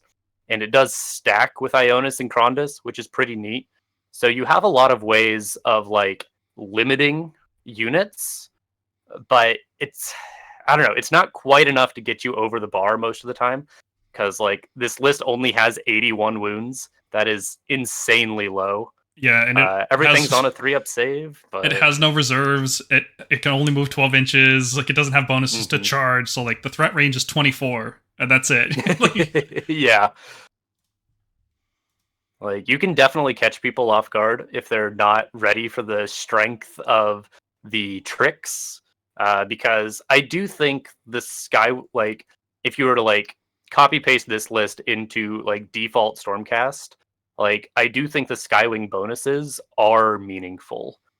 Like we talked about, the extra mount attacks and the monstrous actions are really strong, but you're losing like the stuff that wins you games, the teleports, the screens, the tricks. Like, you are just a good, fast melee army with like nothing else. Yeah. Not even tough either, right? Like, you have to disable people, and that all relies on 3-ups or 2-ups in some cases. Like, Well, let's go over these enhancements because I think a lot of people will not be familiar with this. So Favor the Bold is a command trait on the Draconith. After he's fought in the combat phase, if there's nothing within 3 inches, on a 2+, you can move d6 inches, and it's like a Consolidate in 40k, but it's d6. But it's on a 2+, like it can just fail. Like, and it's the only command trait you can take. I guess you could take Master of Magic to reroll Unbinds, I guess. Yeah, and you an could Arcane take, Tome. like, you could take the one that gives him an extra wound, or the one that like rerolls charges, but they're not good. No, they're not. His artifact, which again, there's one artifact that you can take, the Celestium Ensign. It's once per battle at the start of any phase. You can heal G3 wounds to every Draconith wholly within 9. So that's good, actually. That's actually a good artifact because it's at the start of any phase, including your opponent's turn. So let's say your opponent just had like a big mortal wound turn in the hero phase, and then they're about to move into shooting. It's like, oh, cool, I'm going to heal it all up. Or they just shot you and they want to charge you to finish you off. Heal it all up reactively, you know? In practice, what's going to happen is you will probably die before it matters. Because you'll start the phase with full wounds, and then the model will be dead by the end of the phase. Yeah, So- the range on it is also really brutal. Wholly within 9 with these big of like spatial units, it can be really tricky to get more than like just him and maybe one other unit. Yeah. So, again, not a great artifact. You guys can see why we weren't excited about this Allegiance anymore. Krondcast learned Regal Authority, which I believe is the only spell they can learn. Yeah, it's the only spell, and I'm going to be real with you right now. I don't know what it does because I've never cast it. It casts on a 7, which is pretty easy for Krondcast with this +3. You have to pick a Draconith unit wholly within 18 until your next hero phase. Each time they get a command on a 5-up, you don't spend a command point. It's real bad. Yeah, so that's brutal. It's worse than Mystic Shield and his spell every single time. If he could learn any other spell, you should take that instead. Yeah, but you kind of have to take that one, so Yeah. you know. Can't learn Flaming Weapon, unfortunately. Nope. And then Ionus, the prayers I remember are the best part of this whole league. Yes. All 3 prayers I think are good. Yeah. So the one you picked here is Sovereignty, which is answer value 4, which, I mean, that sucks, right? But just auto do it. Yes, exactly, right? It doesn't matter. You're Ionus. But if you're gambling, like if you want the double prayer, then it's tougher. Yeah. You have to pick an enemy unit within 12 inches, and until the start of your next hero phase, that unit counts as maximum 5 models. Which sounds really good in some scenarios, like, oh, there's a big block of 60 zombies or, 40 clan rats or whatever. No, they're 5. They're 5 models. And I'm already on this objective, so good luck. You're not taking it from me, right? Mm-hmm. The problem is that it's only 12-inch range, and all of these models in this army count as 5, so that means you have to contest with at least 2 models anyway. If this was 4 models instead of 5, like, I'm just going to take this objective it'd be so from much you. better. So much better. But it's also only 12-inch range, which is like the worst range for hero phase stuff. It's like most of the time, if your opponent really wants to avoid it, like if they're really trying to beat you, for some reason they're trying hard against Skywing, they can just stay out of it, Mm-hmm. But the other 2 prayers are really good, right? Sigmar's Grace, again, range 12, but this time you pick a friendly unit and you heal 3 wounds straight up. Not a D3, just a 3. Flat 3. Really good. And Sanctification, you have to answer value 4 until the start of your next hero phase, -1 casting for enemy wizards, just table wide. And -1 chanting for enemy priests, table wide. Awesome. Like, that's a really good prayer. The problem is, it's like Ionus can only pick 1, because you literally can't take a Warlord battalion with this army. Yeah. It's Sigmar's Grace and Sanctification are both like, you see more situations where they're good, but I picked Sovereignty for this list because that's what's going to actually like win you a game, I think. Like, I'd absolutely see points where like you just suddenly make this Gargant or this unit of clan rats or whatever count as 5, you move 2 Stormdrake onto it, you get a point and you win the game because of it. I don't see as many situations where like healing 3 wounds wins you the game. Like, I think it's generically better, but less like less good in the times you need it, you know? It's another scenario, just like with regular Stormcast Legions. You wish you knew all the prayers. Yeah, absolutely. Except in this case, it's not because all the prayers are like insanely good. It's because they're all kind of just okay. Like none of them are exceptional. They're good, but not exceptional. Mm-hmm. Yeah. But yeah, that's the Draconith Skywing. If you just want to use dragons and have a good time and make friends, this is a good list to do it. And for some reason, the radar chart ended up looking like some kind of bird seen from above. Funny how that It worked is out. the Skywing. Yeah. Our next type of list are called the uniques. They don't really fall in a strategic category. They're really more just defined by very specific unique heroes and what they, or units, I guess in some cases, not just heroes, but these unique units and what they bring to the table. Our first one here is called Hallowed Redeemers. It's actually really similar to a list I've been talking about for a few videos now, Meet. The basic idea is Gardas, Andrasta, a bunch of questers, and like just bodies, like you flood the board with bodies and you play a more strategic game. Like pretend you're not Stormcast, that's what it's trying. Pretend you're Gits, basically, it's that's what you're trying to do. And Dylan, this is your list, so take us away. Yeah, so this is a back to my roots, really. And this is a Stormkeep list, of course. And like we were talking about, you're not playing Stormcast anymore. If you're playing a Stormkeep list like this, you are playing a different army. And so you have to take a shift in thinking. You are almost never playing aggressive with a list like this. You're doing a lot of retreating. You're doing a lot of getting charged. And you're very rarely like charging stuff in. Like you'll have moments where you charge in, certainly. But like you get hit way more often than you hit first. And the whole list really is built around that kind of concept.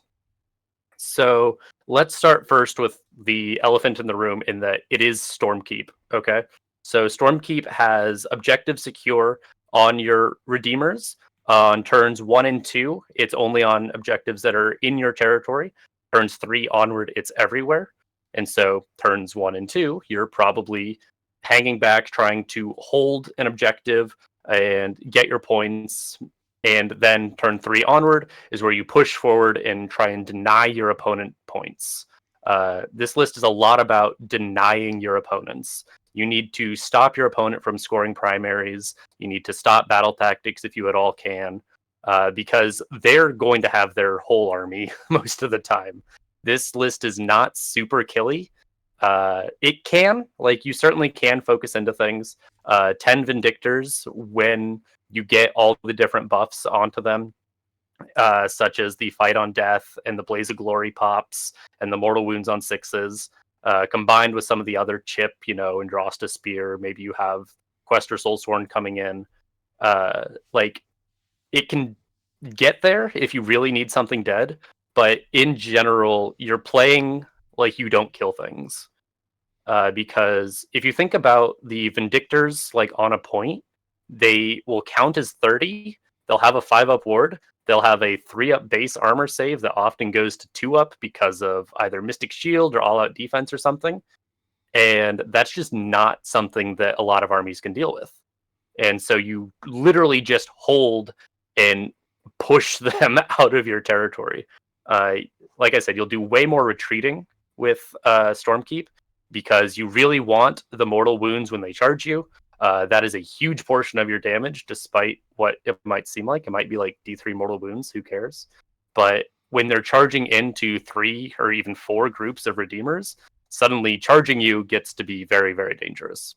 Mm-hmm. And then if they get to fight you first, normally that would be a huge problem for us. Like when you're playing Scions, you really are worried about getting hit first.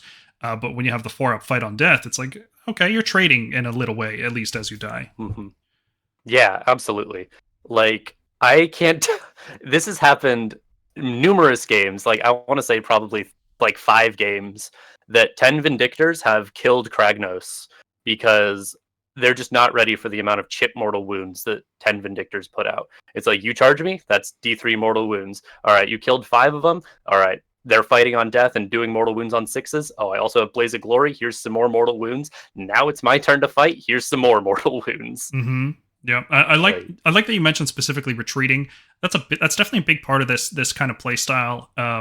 Retreating into a rally is really good, especially with the Vanquishers because they get the 5-up rally. Being able to survive to your next hero phase in order to get Andrasta to revive you is also really big. This is a good time for me to mention this trick. I love talking about this trick.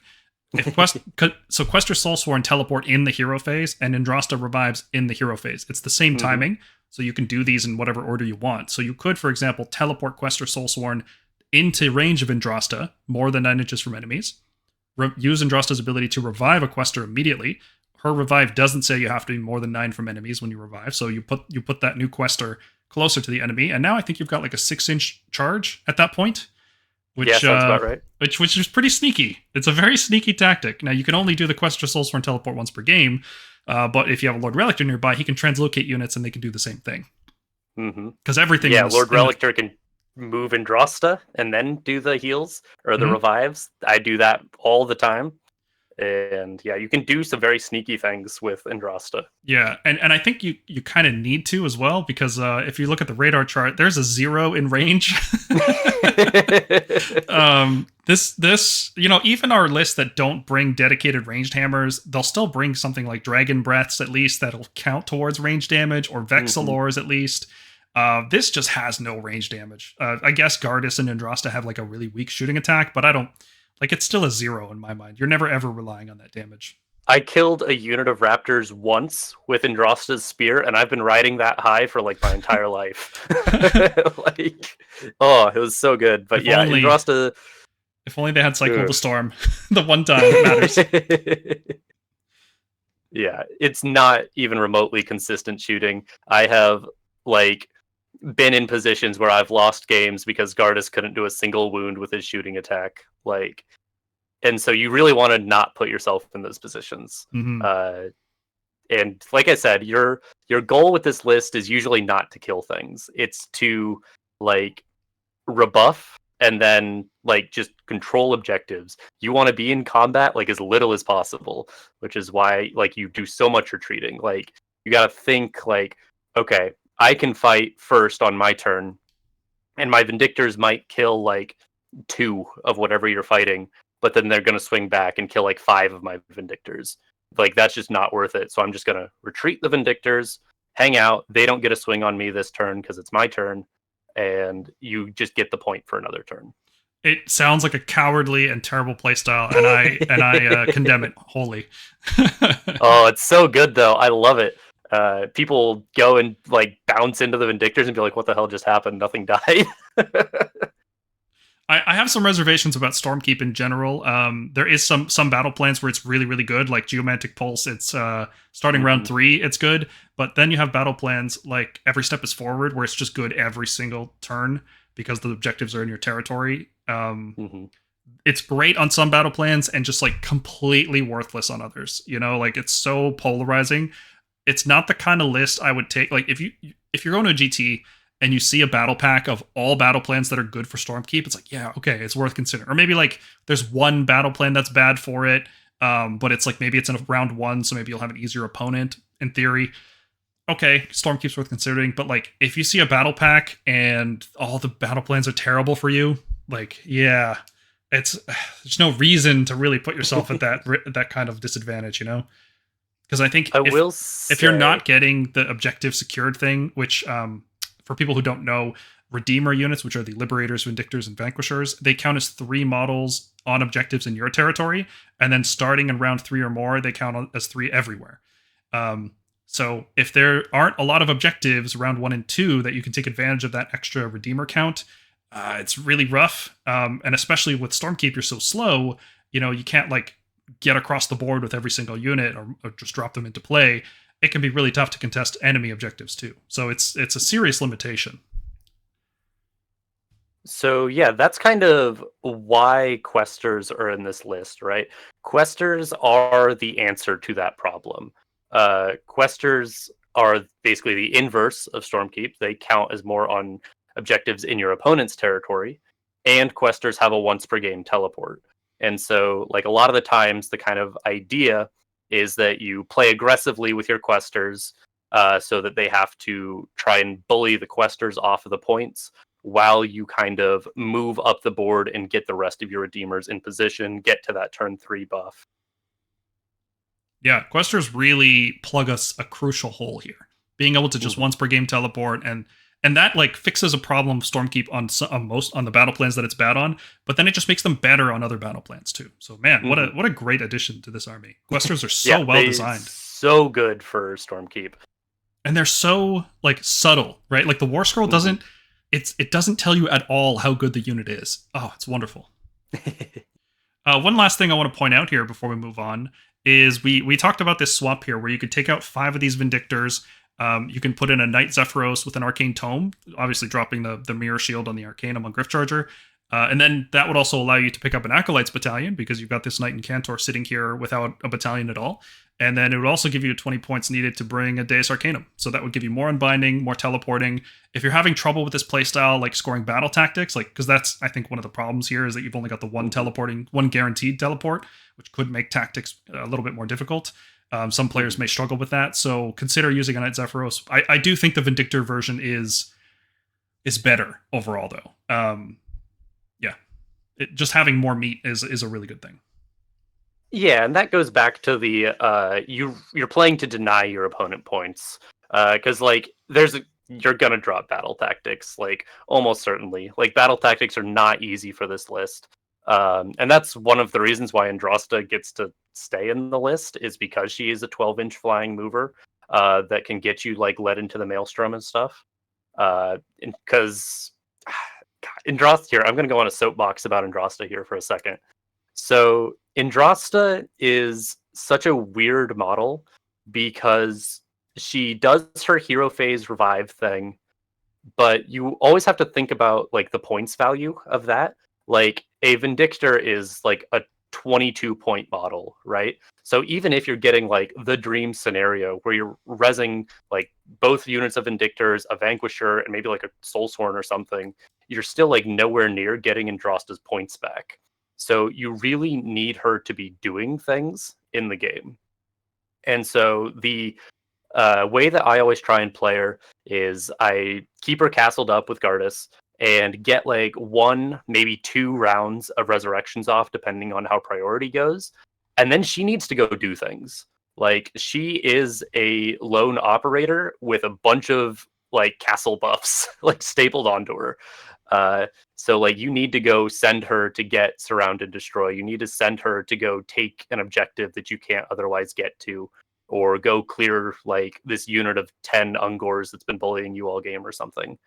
Like she has to go earn her points. She won't get them by just sitting around like Gardas will. Yeah, she's an independent operator that doesn't do great damage or good. She doesn't. She doesn't even do good damage, right? Like she just does okay damage. But then she's got this castle buff and like. I don't want to complain about Andrasta. I did that enough in the tier list review. Yeah, just know you have to play 5D chess with Andrasta sometimes. Like you can't just sit her there, otherwise you'll be like, "Oh my god, she's horrible." And she's not horrible, she's just kind of bad. All right, let's talk about a fun list. Silver Chariots is another one of these lists that I've been testing out over the whole edition. The goal is just to bring as many Chariots as possible and try to make the best list using that. In previous seasons, I think I managed to squeak in 6 Chariots. This season I'm calling it with only 4. So the Chariot is just an interesting unit. It doesn't do that much damage. Aside from the charge mortal wounds, it does some significant damage. And when you have 4 of them, and when you have 2 of them charging at the same time, backed up by some shooting, between the charge mortal wounds and the light amount of damage they do, it can add up, and they can actually be a pretty significant threat. And the unique things about Chariot is their defense.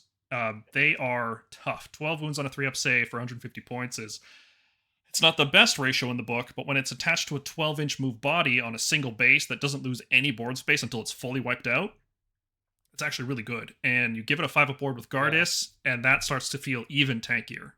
So that's what this list is trying to do. You slam down your Chariots, you make a forward castle, your long strikes are peppering the enemy, forcing them to come to you, you screen them out with Liberators, and you countercharge with Chariots on your turn. The Knight Vexillor is here to make sure all of your chariots can reroll.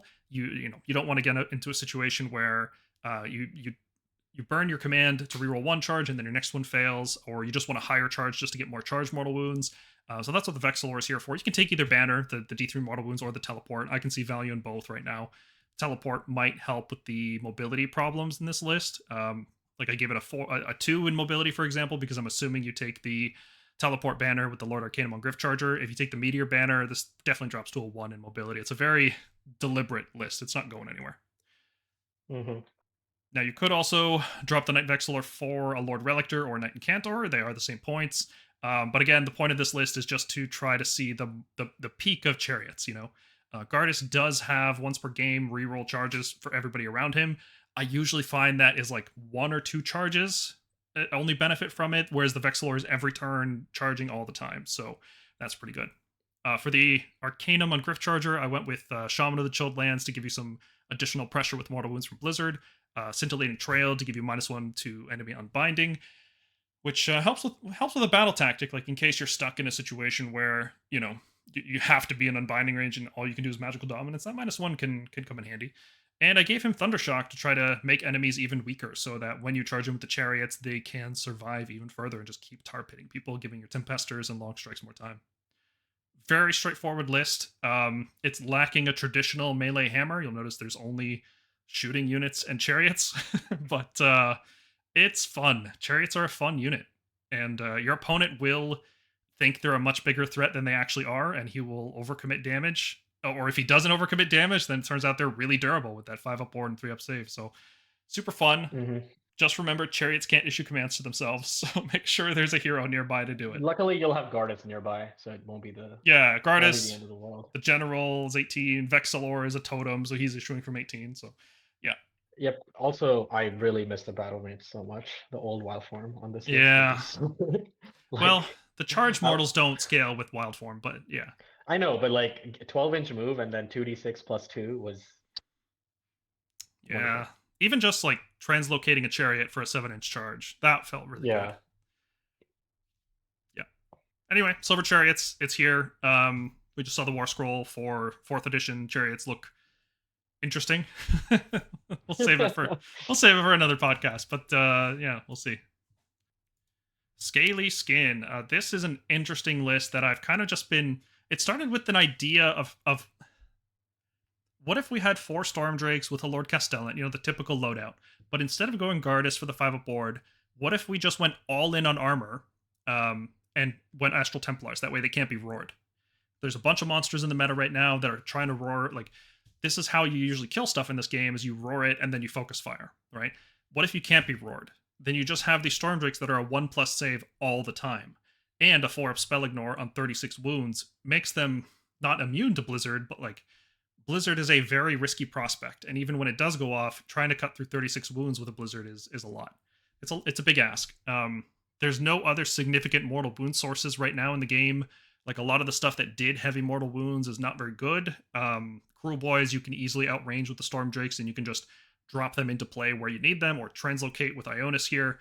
That's the other part of this list, is it runs Ionus as a general, which unlocks the Storm Drake Guard as battle line. So that's really nice for a ton of different tactics. You've got Led into the Maelstrom, Draconith Destruction, A Matter of Honor. There's so many tactics that this combo opens up. But when you run Ionus and 4 Storm Drakes, that's over 1,000 points. So the rest of the list is very, very lean, especially when you bring a Castellan with an Arcane Tome. That's another 160. Like, there's not a lot left. So I think that's kind of the challenge that I'm trying to solve with this list, is what does the rest of the list look like? Well, we're Astral Templars, so we're obviously going to bring some Vanguard Hunters. Personally, I just love Call for Aid and Thunderbolt Volley in the same list, so I'm going to bring Liberators and Vanguard Raptors to every list. And that leaves very little points left over. I'm going to bring a Knight Incantor just to really hammer down on that Blizzard spam meta right now.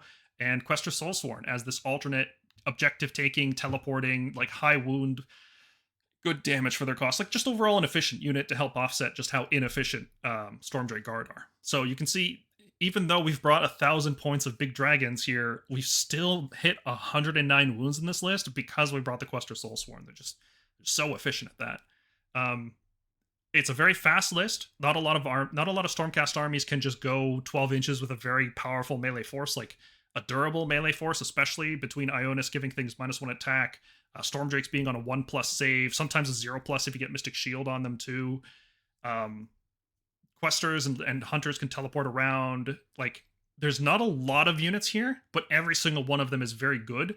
And it's got the extra recyclable liberators. So you can drop liberators in front of your opponent to buy yourself a turn. When they kill them, they recycle them with Call for Aid and bring them back to your home base to screen out the next attack. I'm still a little torn on the fine details of this list because it's not, too melee heavy. I thought, instead of the Call for Aid, maybe I'll go for a Prayer Enhancement to give Ionus Blessed Weapons just to pump up the Stormdrake damage even more. Which is nice, especially if you're in this unbinding meta in this economy. Everybody's unbinding like crazy. You're not going to get Celestial Blades off. So Blessed Weapons would help pump Stormdrake damage up even higher. There's you could go even lower drops. You could go Acolytes here. You've got a Castellan and Incanter. I'm not sure entirely what the best point is, but there's not much that can kill those 4 Stormdrakes in the game right now. All the armies that would do it are going to bounce off either the 0+ save or the 4-up spell ignore. So not efficient, but very high impact, and I think it's competitively viable. I think you can, maybe not this list exactly, but this is a 5-0 concept, I think, in this meta. Honestly, if I was going to try a Stormdrake guard list, this is probably what I would try. I think going too much into Stormdrake defense with wards and stuff is a mistake. I think you just have to use them smart and position them properly. Oh, there's too many things that shut off wards now, too. Yeah, there's too many things that shut off wards. There's I don't know how this would do against like a Gits list. They just have too much damn stuff. But well, Ionus shuts off. Ionus does shut off Inspiring Presence, so that really helps against Bounders and Stabas and Shootas. That is true, and I like that the Stormdrake guard, against a Soulblight list, can just get in their face and still breathe on the hero. So that's. Yes, because you don't care about the -1 hit from Lookouts or either. Yep. The problem I have, of course, is Stormdrake Guard they whiff a lot. Sometimes they spike, and sometimes what's the opposite of spike? Anti-spike. They just really whiff. Ionus shooting actually comes in handy here. A lot of the time, I don't find myself needing to all-out attack with long strikes. I'll just all-out attack Ionus instead to get especially with Finest Hour. He's on 2/2's Rend 2. And then you can spread the Soul Burn around on a bunch of different units and just start denying healing. The traditional weakness of Stormdrakes and Long Strikes is big hordes, big meaty boys like Gargants, Gits, Soulblight spamming a bunch of hordes. And I think Ionus solves a lot of that by blocking Inspiring Presence. And Questers counting as more models on objectives really helps against Gargants. You can outnumber Gargants with this list. Between the Stormdrakes and the Questers on the right objective, you're just... Yeah, Gargant walks on, nothing changes. It's great. All right, let's take one final stab at Hallowstrike, the list that started this edition off. I guess we can have a general discussion about castle lists in this edition. What do you guys think about castle lists right now? How are they doing? Not good. I think the game is too lethal for castles to be truly viable the way they were.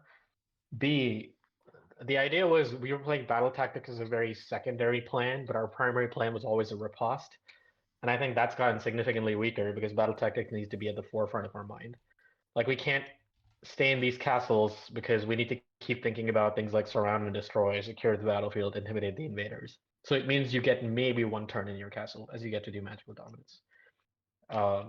So there is a space to be had for what I call a limited castle, where it's you try to establish a front position off of which you don't have everything with the ward. You just have some things with the ward, but ultimately as a whole, I think the playstyle suffers. It's why I don't think Luminet's been doing too hot for that reason.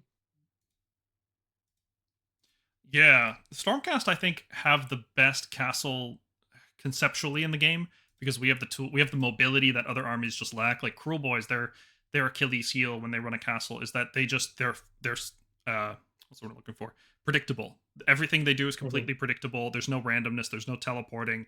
This is the unit. This is how far it goes. This is how far it shoots. There's no variation, right? Stormcast shoot from any angle. It translocate or drop into play. We set up forward castles. That's kind of a term I've been using. Whereas other armies don't really do that. Hallowstrike started out this edition running very defensively in the back. I think instead of Dracothian Guard we had, or instead of Tempesters we had Fulminators. This list, looking at it, it's got all the good stuff: Tempesters, Dracolines, double Longstrike. It's got Vanguard Hunters to teleport around. It's got Lord Relictor to transport stuff around. It's got the best Grand Strategy Spellcasting Savant. But why is Gardas here? I'm looking at this list and it's like, what is Gardas actually doing? He's adding a couple wounds to Liberators, which they'll probably just die anyway. I don't know how often they survive. He's adding more wounds to the Dracolines, which is probably the best thing. The Dracolines and Tempesters with a 5-up board actually feels really good. Longstrikes are so fragile, a 5-up board usually doesn't matter. Like, fighting on death with Vanquishers mattered a lot more in previous seasons. It doesn't feel great anymore. I think you just take this list, you drop one of the Vanquishers and Gardas, and you just take some more efficient hammers like Dracolines or Fulminators or something, and just becomes a better list in a different subfaction. Mm-hmm. Yeah, it's unfortunate. Castles just have this significant weakness to a more mobile army that can just engage you on their own terms. Stormcast probably do it the best. We don't drop tactics while we're in a castle formation. We do a castle the best, but it's still just not good enough. I think you need to be a lot more fluid than what a castle allows you to be, and more disposable, I think, is another thing. Like, nothing should be so important that you need to nothing in your list should be so important right now that it needs to be alive at the end of the game for you to win. Everything should be expendable. Yeah, I think unfortunately it's the pure essence of a trading game as we're late into this edition. Like, the lethality of the game and the abilities people have are too high. Especially with Blizzard. 2 years ago, 3rd edition was about a year in, and it actually felt good to play a style like this. You'd trade on objectives, you'd get a couple points ahead, and you'd secure that victory. But these days, you can expect things to survive. Like, that's Yeah. the thing. Gardas and a Mystic Shield, you could expect 5 Liberators to or 5 Vindictors for that matter, to tank a ton of damage.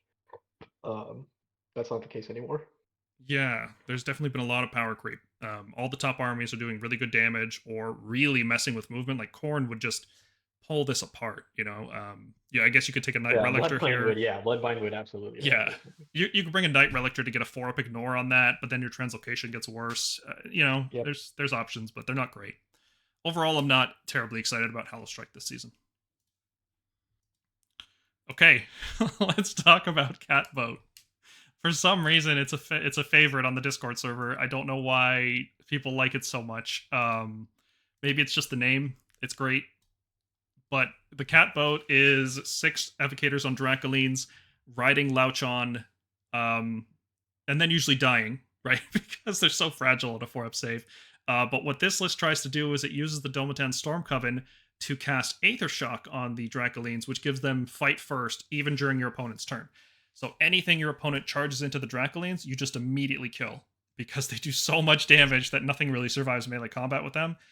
And then this list tries to balance that out by bringing, Raptors and by bringing Longstrikes and Tempesters in order to shoot the things that could, fight multiple times against the Evocators, or maybe there's some other ranged units. So this whole list is all in on this Dracoline concept, finding the right time to do it. One of the problems I encountered with Catboat early in the season, and why I kind of stopped talking about it for a while, was everything is too good at unbinding, and you're not reliably casting Louchon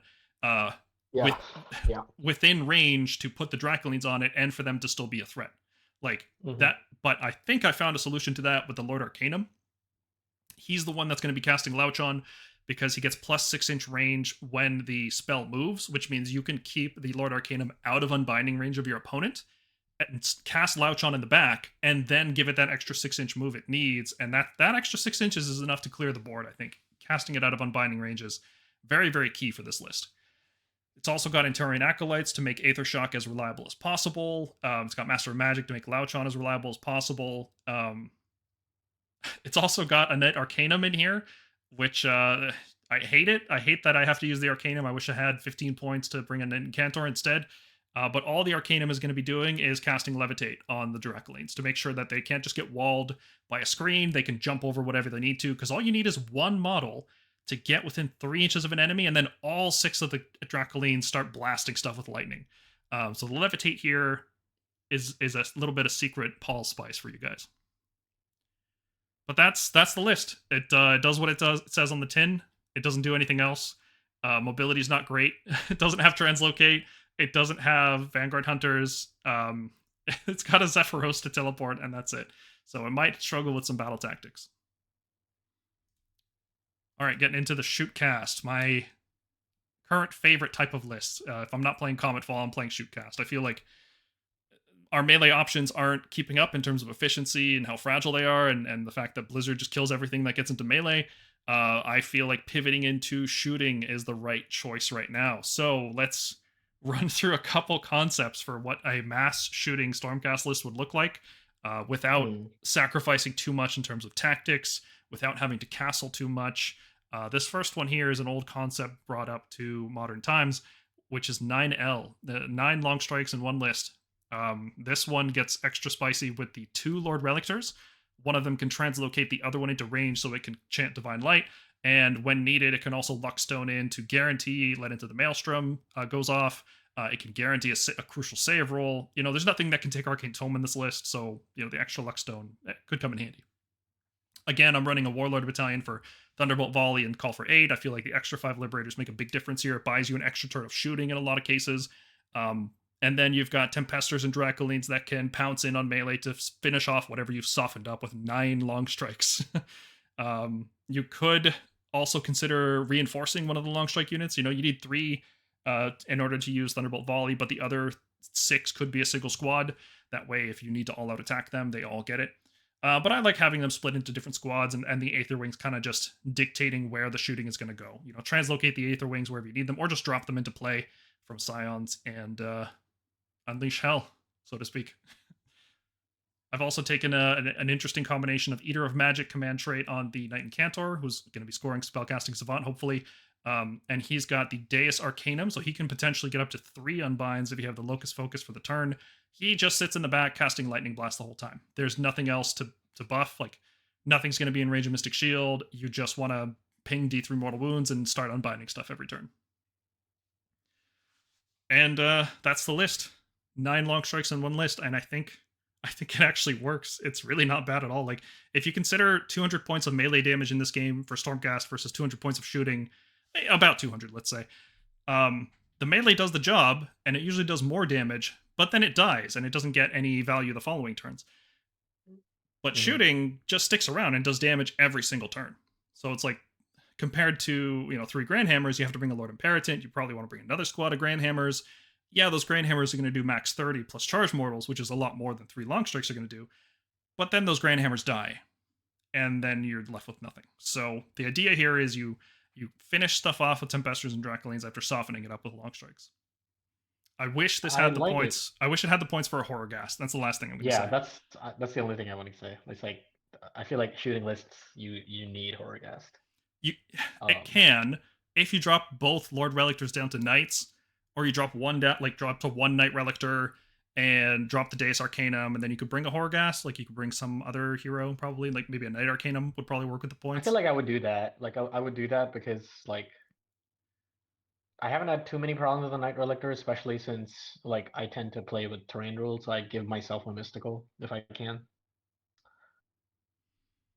So, you know, it's about that. Mm-hmm.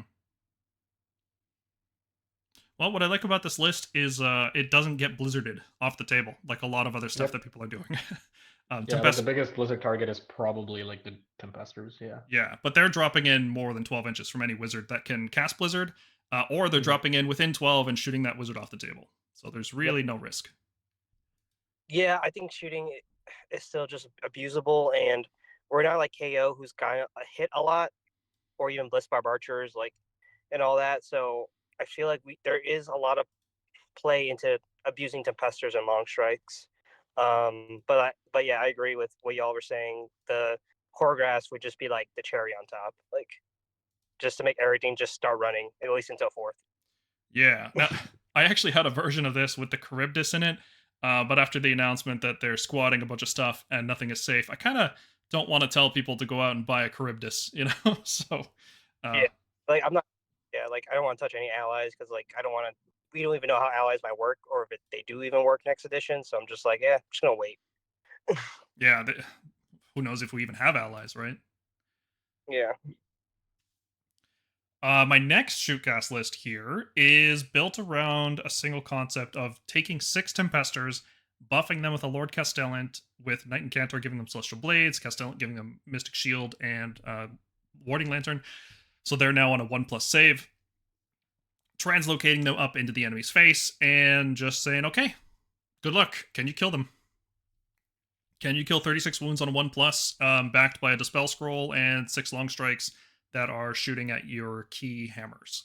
And it works surprisingly well. Not a lot of armies can deal with it, and because they take up so much space, and because you typically also want to make sure that your Lord Relictor can run 6 in range to translocate again next turn, you've got the mobility to cover other pieces of the board if they try to just ignore you.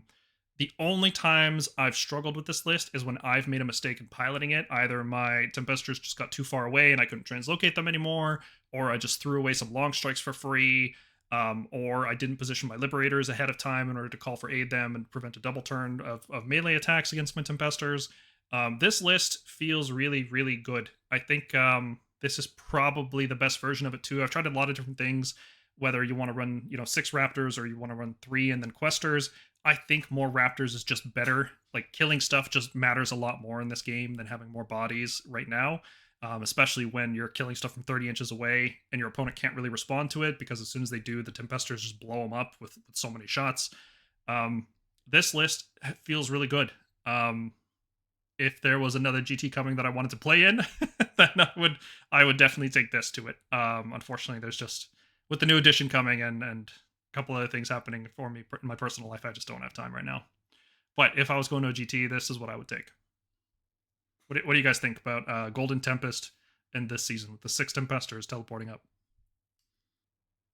6 in a season with Blizzard? In a season? I don't know. I feel like the Unleash Hell on those gets really hard already. 4 is a pretty big footprint. 6 is insane. It's worth a shot. It's like a shootcast list without horror gas, so like I'm like always a little bit skeptical on that. But I just don't like units with that big a footprint. I feel like double reinforcement is one of those things that always sounds good in theory, but it works out better for other armies than it does for us. So I don't know if I'd ever go 6, but it's fun. It's worth a shot. I don't disagree with any of your points. I think they're all just weaknesses you need to play around. Like, sometimes people will charge your Tempesters directly, and then you get that big, juicy 6 Unleash, and if you're... like, I'll actually, with the long strikes, pick out units that would absorb Unleash Hell, so I can force that scenario into happening. That's fair. I could see that. And that's why the double long strike's so important here. It's more important than just having more bodies, because it gives you more control over what gets to hit your Tempesters, and what doesn't, specifically. And despite running double long strike, it still comes in at 108 wounds. This Stormcast list building has changed so much. Remember when our average was like 90? Yeah. I think remember running Annihilator lists with like 87 wounds as the top. I was like, wow. Yeah, it's gotten a lot chunkier these days. All right, here's an Ionus-based shootcast list. We're talking about how important Horrorghast is, because when your long strikes do, let's say 8 to 10 damage per turn each, that's not really going to kill 60 zombies, right? Because they're just going to inspire, then they're going to rally, and then they're going to do all kinds of other stuff.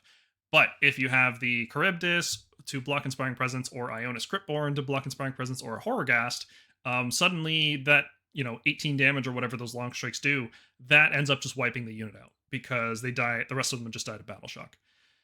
So there's problems with the Horrorghast, right? It's 60 points, which doesn't feel good. You have to give up a spell. It's limited range. People can just pull models out of range of it. So there's issues there. Unbinding is the biggest one. Like, if we weren't in the unbinding season, I'd say Horrorghast would be a good way to go.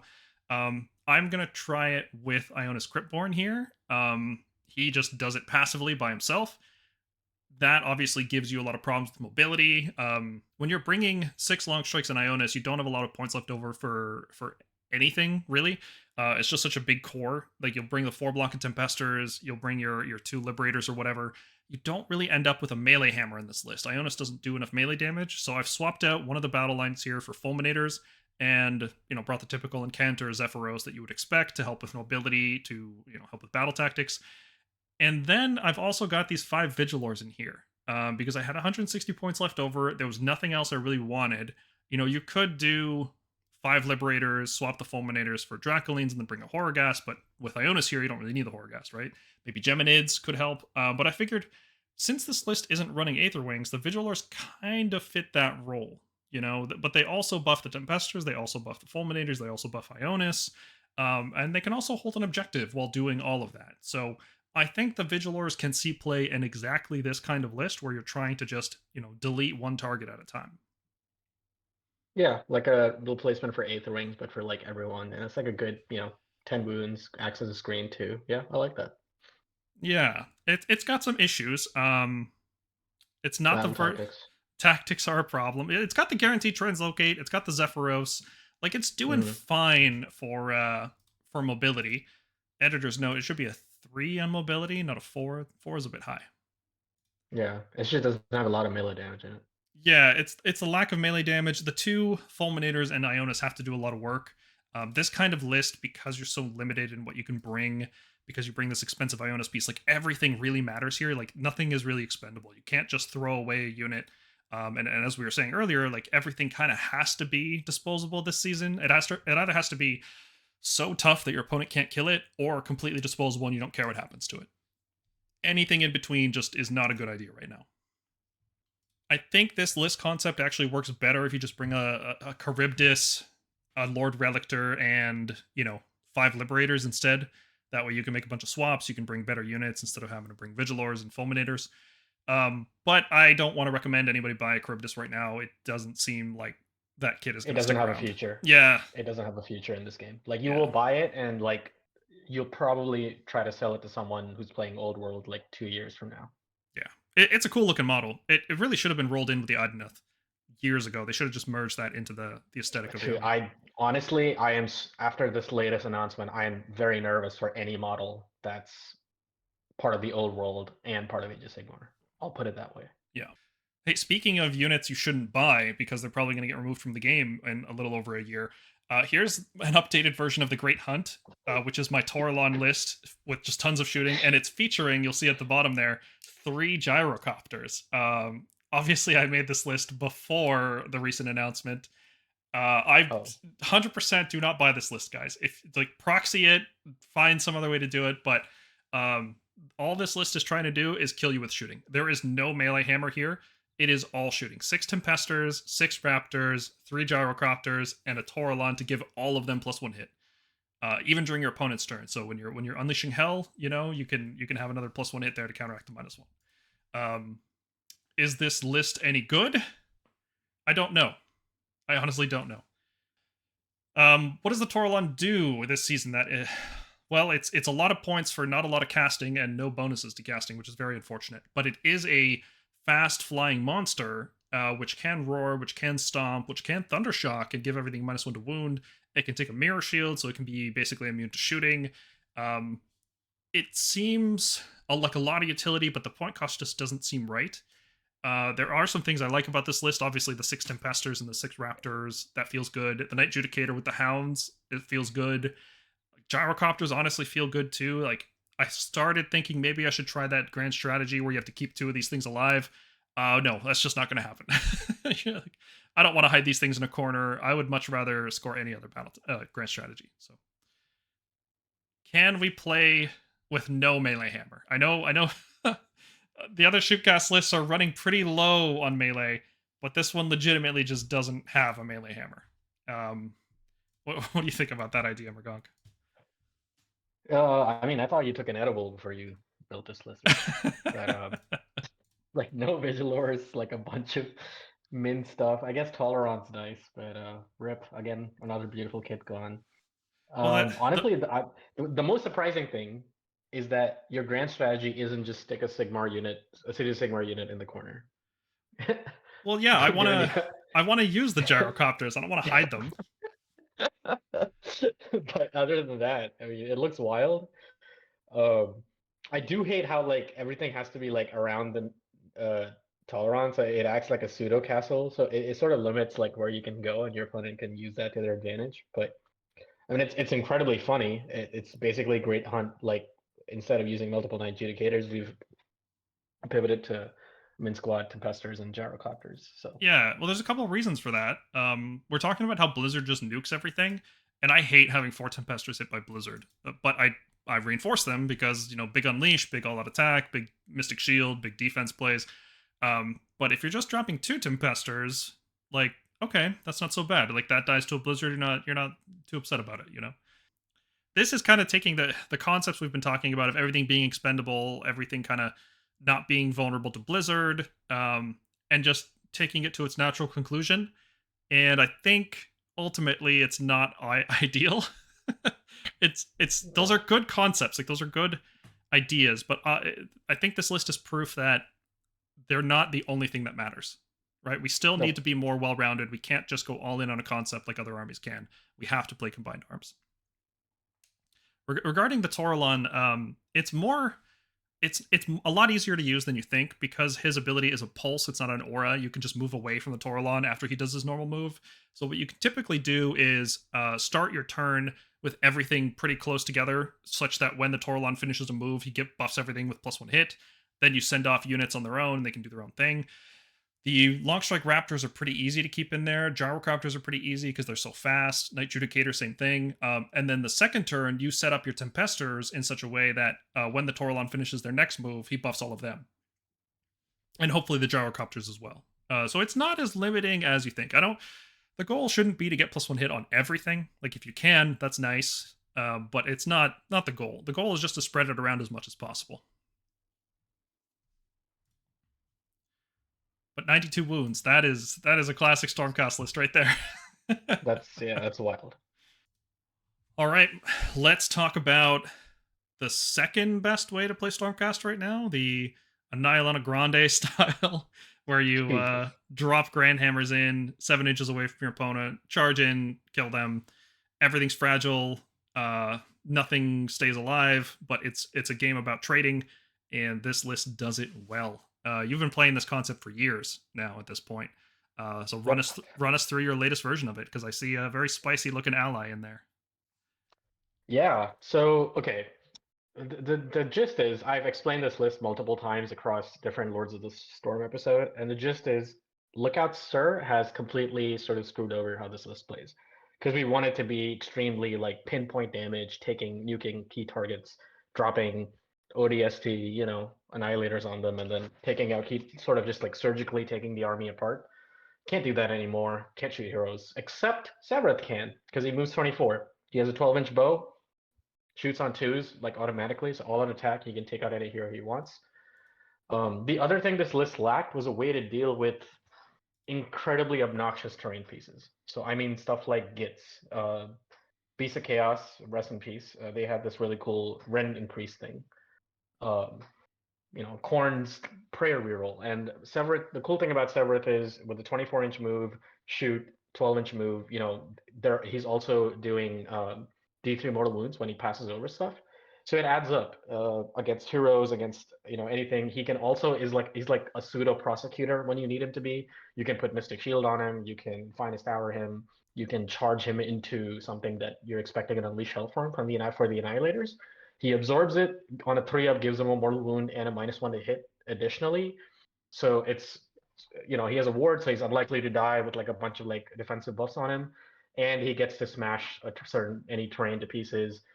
Just a really versatile unit to have for 270 points. I think like that. And the only thing he's really missing from having the Lumineth's Tome is Aether Quartz, which you don't care about. The 6-inch pylon is awesome. He can like pile in like 2.9 inches away and hit something. Like he's just a really, really cool utility piece in this. The other, and after that, the list gets pretty standard. It's Vanguard Hunters because you're a National Templars are great for doing tactics. Liberators as like a nice screen that you can recur with Call for Aid. Vanguard Raptors do Vanguard Raptor things with shooting, and you have 4 Dracothian Guard Tempesters as, just like this mid-board hammer that draws all the attention while Annihilators can hit, as your opponent tries to commit to them, Annihilators can just hit stuff. So yeah, Astral Templars, because my god, our Monsters Rampage is good right now, and Annihilators avoiding those is excellent. Yep. I am working with another Knights Excelsior version of this because, as I noticed during Adepticon, a lot of armies aren't actually running that many monsters. Monsters have sort of fallen by the wayside.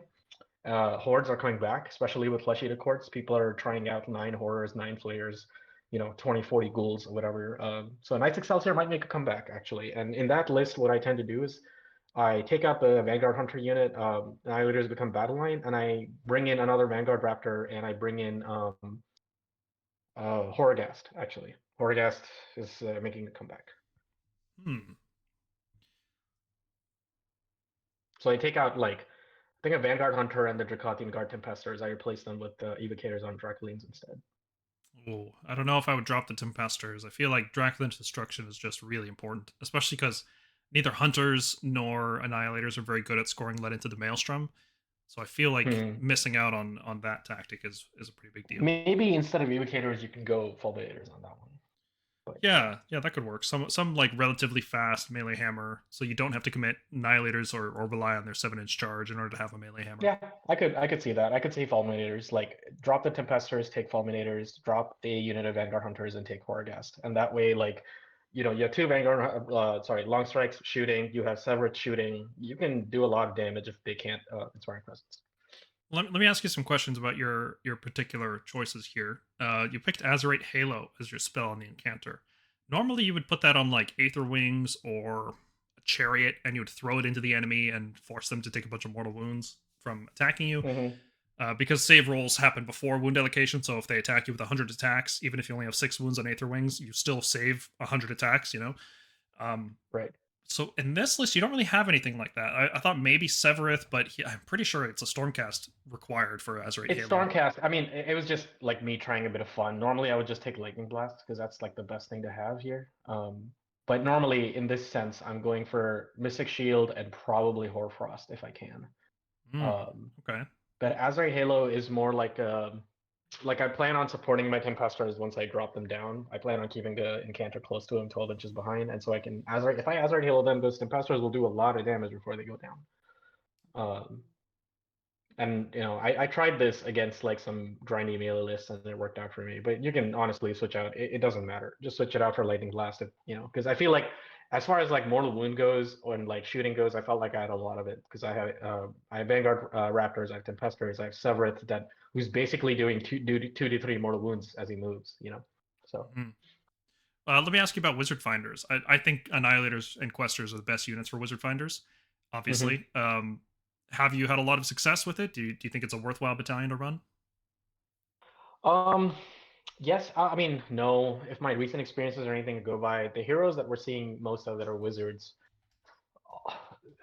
it's Lumineth, maybe Flesh Eater Courts if they run a Charon or something. But honestly, big monster heroes that are also wizards have completely fallen by the wayside because of Merciless Blizzard. So the only heroes that are worth attacking are ones maybe that you care about, or maybe stuff that has bodyguards, so you can attack them and then get even more attacks against them, and sort of they can pass that off. I just haven't seen a lot of application for Wizard Finders. The 5-up spell ignore is nice, but Annihilators are so fragile. If your opponent's not going to care about not being able to spell kill them. They're just going to kill them normally. They will kill them. But I've found a lot of times people will Blizzard stuff like that off because they do it in the hero phase and then they just move freely, and you know what I mean? They get themselves out of combats with that. And having a 1 in 3 chance to fail, I found that most people just don't take that risk, and that forces different resources to go into the Grand Hammers, and usually there's nothing else in range to Blizzard. So That's fair. People do tunnel vision on Blizzard a lot. If something is in range, they do try to Blizzard it because that's why they took that spell on a certain wizard, and being able to be nope to that and making them think of something else. That's a viable strat. Yeah, and it's not a huge cost because the difference between going because we could drop this by 2 drops, right? You could put 2 units in Redemption Brotherhood and or Battle Regiment or something. You know what I mean? After a certain point, it doesn't matter. Yeah, you're already 4 drops.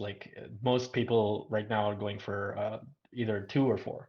Yeah, it's 2, 3, 4 or 10 plus. There's almost nothing in between, and Stormcast are the in between, We are regularly 5 to 9, something like that for Stormcast. Yeah. Also, like I don't think I've ever had a case with Stormcast where I have regretted having more drops than my opponent. Like, Oh yeah, I want more sure, information. I'll take first turn. I'll take first turn all day. Yep. Like, yeah. I'll take magical dominance and get the perfect defensive setup so that I survive a double. You'll take the double because you're greedy, or you'll give me the turn because I've played so defensively, and it's like, okay, so it's same thing. Like, it's just total reset. Yeah, sometimes I'll give away the turn when I play Annihilator list. I'm like, yeah, cool, you can have it. I am 30 inches away from you. Like, you're going to score whatever max points, and then I'll try to double turn you, basically. Yeah. It feels really good to be forced to go first, win prio, and give it away. Because you're just like, yeah, there's not really, like, I'm in a perfect position right now. I'm going to win over 5 rounds. I'm good, you know? Yeah. Let me ask one last question about this version of it. Also noticing 106 wounds in an Annihilator list. Can you believe it? Yeah, I know. We've come a long way. And there's 24 wound upgrade. There's no questers here. You've got Severith as being a huge dump, and you're still at 106. It's crazy. That's wild. So you're at 1970, and you have a Knight Relictor. This could be a Lord Relictor instead. And I think you mentioned you really value the Triumph in this. Do you want to talk about that? Yeah, so what I noticed was like, so after the Battlescroll, we don't have these Gits players going stupid with 1920 points and trying to get a Triumph for double inspired, or sorry, not whatever that Triumph, you know what I'm talking about, right? Like the one that's like, Indomitable. what's it called? Indomitable, yes, double Indomitable Triumph. They are going 1990 and 1980. So I think the Knight Relictor isn't super relevant in this list because Vanguard Hunters teleport themselves. You will be dropping the Annihilators into play. Severed moves can't be translocated, it doesn't matter. Tricothian Guard Tempestors will be dropping in from Scions. Liberators most likely will be dropping in from Scions. So the only thing really to teleport is if you want a turn 1 long strike Thunderbolt volley. That's honestly not, this is not the same Annihilate Grande as it was, 2 years ago, where that is super necessary to delete a screen so you can get in with your Annihilators turn 1. You're not trying to alpha strike. You're trying to win the long game. You have a lot of shooting. You have stuff that's in reserve. You have a sizable midboard presence with 4 Tempestors on like a Liberator screen. So translocation, while it's very good for battle tactics in the future, is not as necessary for you to have a 2-up translocation turn 1. And there's stuff that you can do, like having mystical terrain that like shores up that problem, giving you a +1 to chant. Getting 1970 and a +1 to wound is amazing on Tempestors. Having a single turn of shooting where your opponent knows you can go 12 shots on 2s and 2s and potentially have like 20 hits or something, or 20 -1 saves in addition to the Dragon Breath is amazing. And being able to deny them a Triumph, like being able to deny Soul Blight and Git's Indomitable Triumph is also amazing. So I think I'm more keen on denying the Triumph than I am on getting it myself, especially in this list where Grand Hammers and Long Strikes are already winning on 2s. The only target for it is the Tempestors. So, I mean, I played 1990 with Comet Fall recently, and like the +1 to wound felt amazing. It helps, when I could get it on 4 Tempestors. Sure. I'm just saying, like, I'm a lot more interested. The denial is the denial is also great. Like, also I don't want Khorne to have a Triumph either. So for sure, and people are running like 1980 or higher. 1970 is like, that's pretty likely. 1970 yeah, you're gonna get the Triumph. Sweet, dude, looks good. You got any GTs coming up where you're gonna run this? I'm honestly like very much, it's a toss up between this and that Knights Excelsior version I talked about. I have to submit a list in literally 2 hours, and I'm like still undecided. Oh boy, okay. Well. I might just toss a coin and take one. Like, that's what I'll do. Okay. I also submitted a 7-inch Scions list, which I call Drop the Hammer. I take a bit of a different approach when I build these lists. I like having options. I like having other stuff to do. I don't like relying entirely on the Grand Hammers. So when I build lists like this, I usually have a squad of Evocators in here. And I did in previous seasons. I think if you go back to our old videos, I had basically this list, but with Evocators instead of a couple other things. This season, though, I feel like you just have to have the Hunters. You can't play this kind of list without teleports. Battle tactics are too important. If we didn't have to do the battle tactics, I could drop a bunch of stuff here, pick up another hammer. I would feel a lot better about this list. But it's basically your list, but it's taking a double long strike instead of Severith. And otherwise, it's very, very similar. I've got some Aether Wings here to support the double long strike, so they're going to be also scoring me Surround and Destroy and Intimidate and eating Unleash Hell for my Grand Hammers. But otherwise, it's a pretty similar list. It's a little bit more well-rounded. I went with just a few more disposable cheap screens I can toss out. Like I've got a Vanquisher drop here to support my Annihilator drops, whereas because you went Liberators and double Vanguard Hunter, you don't have that Vanquisher drop. So if I need a soft drop, I can get it here. How would you kit out the Incanter here? Would you go Blizzard with Shaman, or would you go like Eater of Magic with Lightning Blast? Probably Eater of Magic with Lightning Blast. I will say like Shaman is nice to have when you run Evocators, because Frost is amazing. Having a pocket Blizzard is nice. I don't think I've Blizzarded a single time in like the 15 games that I've had with Control. Yeah, because every time you roll the Blizzard with Spellcasting Savant, it's like, okay, I might kill the enemy here, or I might just kill myself and lose 3 points. Yes. Yeah, and like losing the grand strategy, like if the Incanter was 6 wounds, I would feel a lot better about doing Blizzard. The fact that she's 5, that just kills me. Yeah, maybe what this list does instead is go Lord Imperatant General, and then just give the Incanter Blizzard. That way you can be a lot more aggressive with the Incanter. You don't even care what happens to it. Yeah, I suppose, but I feel like Eater of Magic is just as good. Like if I can eat somebody's Mystic Shield, like and just say nope, no more Mystic Shield for you. Like, well, from that that's wizard, honestly such a huge boon for Stormcast. Yeah. Yeah, I've had so many games where I eat Comet's Call or Celestial Deliverance, and it's just like the best game ever. Yeah, that's like actually Seraphon is like a big problem for Stormcast normally. But even if you fight like Coalesced and they're Mystic Shielding, they're increasing the rend on their Saurus, and you can say no, and I'll eat that spell. Like that's amazing. Honestly, I might change that list now to do that. Yeah. I might take my Annihilator list and do that, actually. If you are doing that, I highly recommend taking a Deus too. I know you want the Triumph, but the 20-point Deus to get an extra on bind is very tempting. I don't know. Like, I'm not decided between the Nice Excelsior Horrorghast and the Astral Templars version, but if I take the Astral Templars version, I will take a Deus. If I'm not, then I'll just run the Horrorghast. Sweet. All right, here's a very different version of what we've been talking about. This is called Drop the Spear, because for the longest time we've had this idea of dropping 15 Vindictors into play and just pinning the enemy down, and it pretty much never works, because the Vindictors without Lord Castellan buff usually just die too quickly, and they were a lot more expensive. If you remember, they were 130 points. Now that they're down to 110, I think there's play here.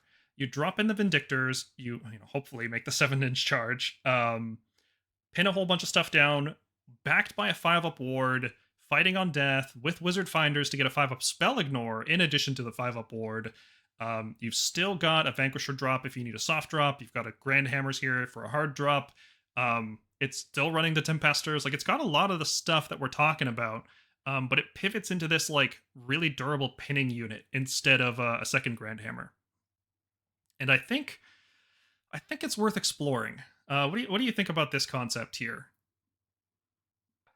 I have not been a fan of Tar Pits since Blizzard, actually, but with the 5-up ward, fight on death, maybe they're more survivable. It could work. I just think Khorne is too good right now for this. Like, being able to bloodbind stuff. Fighting the hero phase? Fighting in the hero phase, bloodbinding stuff out of Gardas, because it's wholly within. Even if they get one Vindictor out with an 8-inch move, that's over. So. Yeah, that is a problem. So I don't know. I've had like maybe I have PTSD from like fighting Khorne so much. But I think like normally like you could have fun. Like I think it's a good 4-1 list. Well, what about a Knight Relictor to help with Khorne? Sure, you could do that. Like it depends how highly do you value a 2-up Translocate in this list? Like is this list sort of built around that, or are you just planning on dropping Vindictors into play without Mystic Shield? Yeah, just dropping them into play. Yeah, I'm not teleporting them up. Okay, yeah, then I guess it could work. Because you can just drop the Knight Relictor into play too. He doesn't have to start on the table. Yeah. What's your Gargant plan in this? Just outlast him? Shoot him? Focus fire. Guardians are pretty good right now. They just went 5-wooded at the con. That's why I'm asking. I think it's really easy to focus fire with this list. Tempesters, Grand Hammers, Long Strikes might be enough. Maybe. Like if you get a good charge roll. I'm worried about the Stomp. I'm worried about the Unleash Hell. Not the most confident about the Gargant matchup here, honestly. The 15 Vindictors help for unit count. Maybe pivot from Grand Hammers to Questers, just to have more wounds. I'm not really sure. This is just a concept. I haven't run this one through the ringer yet. Yeah, I hope they do something about Gargants. Like, yeah, it's like I hate how that army is still ultimately just a stat check. Yeah. Well, thankfully It's really we're one of the armies that can reliably kill them. yeah, but I'm saying like interesting, cool stuff like this cannot exist because you'll get like you'll get beat like by like 'cause the new broad stomp is pretty good. Like they're literally shooting twice. They're chucking pieces of terrain and they have their own shooting attack. It's wild. Yeah. Well, if you're not playing against Gargants, I think this one could be fun. Mm-hmm. I wish the Phoenix was still around. I miss that -1 to wound so much. Oh boy, I missed the battle mage, man. Yeah. Rip battle mage. Yep. All right, let's talk Comet Fall. The last archetype we want to talk about on this. Comet Fall is a type of list that's defined by just doing spread mortal wounds and trying to obliterate your opponent purely through that. And this season, it seems to be working really, really well. I think it's actually our best list right now. Not this one on the screen, but as an archetype, I think it's our best way to go because it bypasses Lookout Sir, which prevents shooting from outside of 12 inches. And all these Vexillor banners and spells and everything, they just ignore that.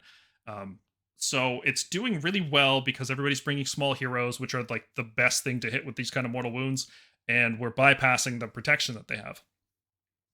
This version of Comet Fall, which we called Annihilate, if you've been to a GT in the last year, you've probably seen a version of this. You just spam Annihilators. You bring as many Annihilators as you can. You bring as many Night Vexillors as you can, and the idea is you just drop all your banners and you drop all your Annihilators, and hopefully they do a bunch of mortal wounds. Hopefully they land their charges and do more mortal wounds, and then you have, once you've done enough mortal wounds and stuff's been cleared out, you drop in the 6 Annihilators with Grand Hammers. They get the 7-inch charge from the Lord Imperator. They get in and finish off everything you need.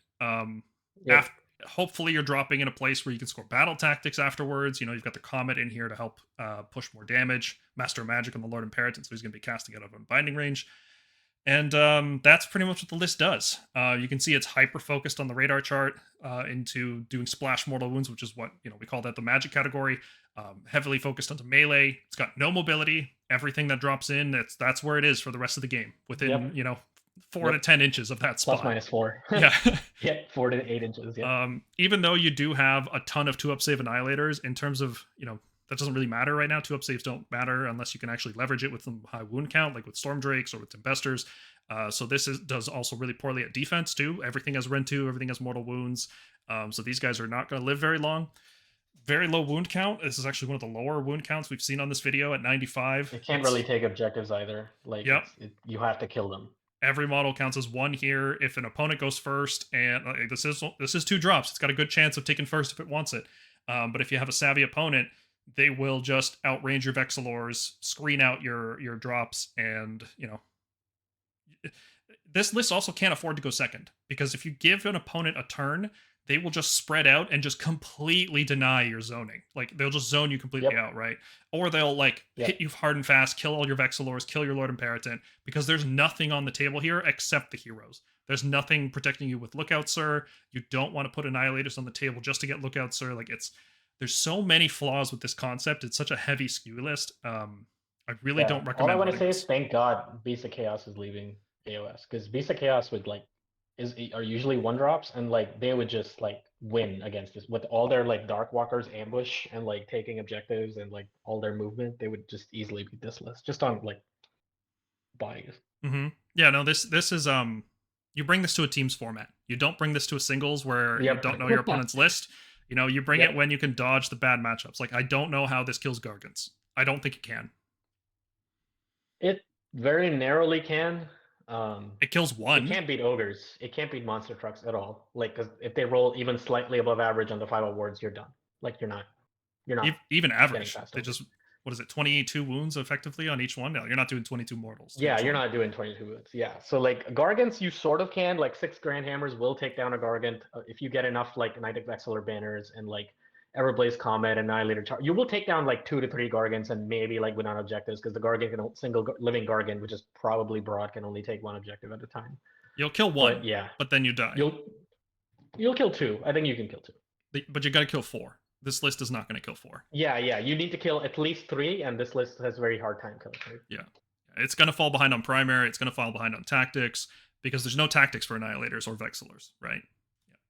Also, in terms of holy commands, that's also a problem. This list can't run anything but Steadfast March. You'd think maybe it would want to run Unleash Thy Hatred so that the 6 Grand Hammers can actually do like a ton of damage, but that doesn't even work because it needs to be issued by a Knight, Lord, or Draconith that's going to be nearby, and none of these units will be near where the Annihilators are landing. So, Nope. Believe it or not, this is one of the lists where the final Thunderstrike or whatever. Yeah, maybe. That might actually be. Yeah. The problem with that one is you have to issue it at the start of the combat phase, which yeah. So that's not good. It can be roared, so you just don't get to use it. You also might not be within 1 inch when you die, right? Because Blaze of Glory is the worst ability in the game. Yeah, I wouldn't run anything but Steadfast March because it could be 6 inches instead of going 4. You go 10 that turn. You know. Yeah, not great. Heavily skewed. Very simple to play if you just want fast, easy games and to piss people off, because it's like people have to play a lot more carefully than you do in order to counter this. It's really annoying. This concept here is called Mutually Assured Destruction. This is a list that tries to pivot away from the one-shot, kill everything in 1 turn style that we saw earlier, and it's trying to do consistent mortal wounds every single turn. Don't know if it's optimal. It's just a concept, but what have we got included here? Well, we've got an Incantor with Lightning Blast, that's D3 mortals. Celestant Prime comes in out of reserve immediately on turn 1 if you need him to, and he just drops a D3 meteor every turn. Pontifex Sinestra is doing D3 mortals to every priest and wizard every turn, hopefully. Vexillor is doing it once per game while also casting the Comet. And then you've got 2 Knight Heraldors. So if everybody's trying to, if you're playing with a decent amount of terrain, Knight Heraldor is actually... decent amount of terrain. It's going to hit some stuff. And then you've got Long Strikes peppering, and it's still got that squad of Tempesters. So this is trying to do that D3 Mortal Wound Blast every single turn, as opposed to the other one, which is once per game. I don't know if this works. Frankly, I wish it had like 10 more points so I could take another Vexillor instead of a Heraldor. I'd feel a lot better with that, because there are a lot of failure points here. The Heraldor requires terrain. He has to roll a 2+. The Knight Vexillor, obviously there's only one of them, and you want him out of range so that you can cast the Comet. The Incantor is doing Lightning Blast every turn, but that's not a significant source. Like, this isn't gonna play your typical Comet Fall where you just do significant damage in 1 turn, and then your opponent has a chance to do Heroic Recovery, which is... it's the worst feeling in the world when you deal like 2 or 3 mortal wounds, like you roll low and then your opponent just rolls high on Heroic Recovery. I just hate it. And that's like, you got to kill stuff with Comet Fall. As a concept, I think this works. Like, Celestant Prime Zenestra is so much pressure right now in this season. It's like just nukes every hero on the board over time. Give it 2 rounds and there won't be any small heroes left. And then it's still got a bunch of Hunters for tactics. It's still got Tempesters and Long Strikes, which are our best units. And then it's got a bunch of Chaff left over for scoring other tactics. I don't think it's going to kill Gargants. I don't think it's going to kill Soul Blight. So I think it needs to go back to the drawing board. But that's what a sustained Comet Fall kind of list would look like.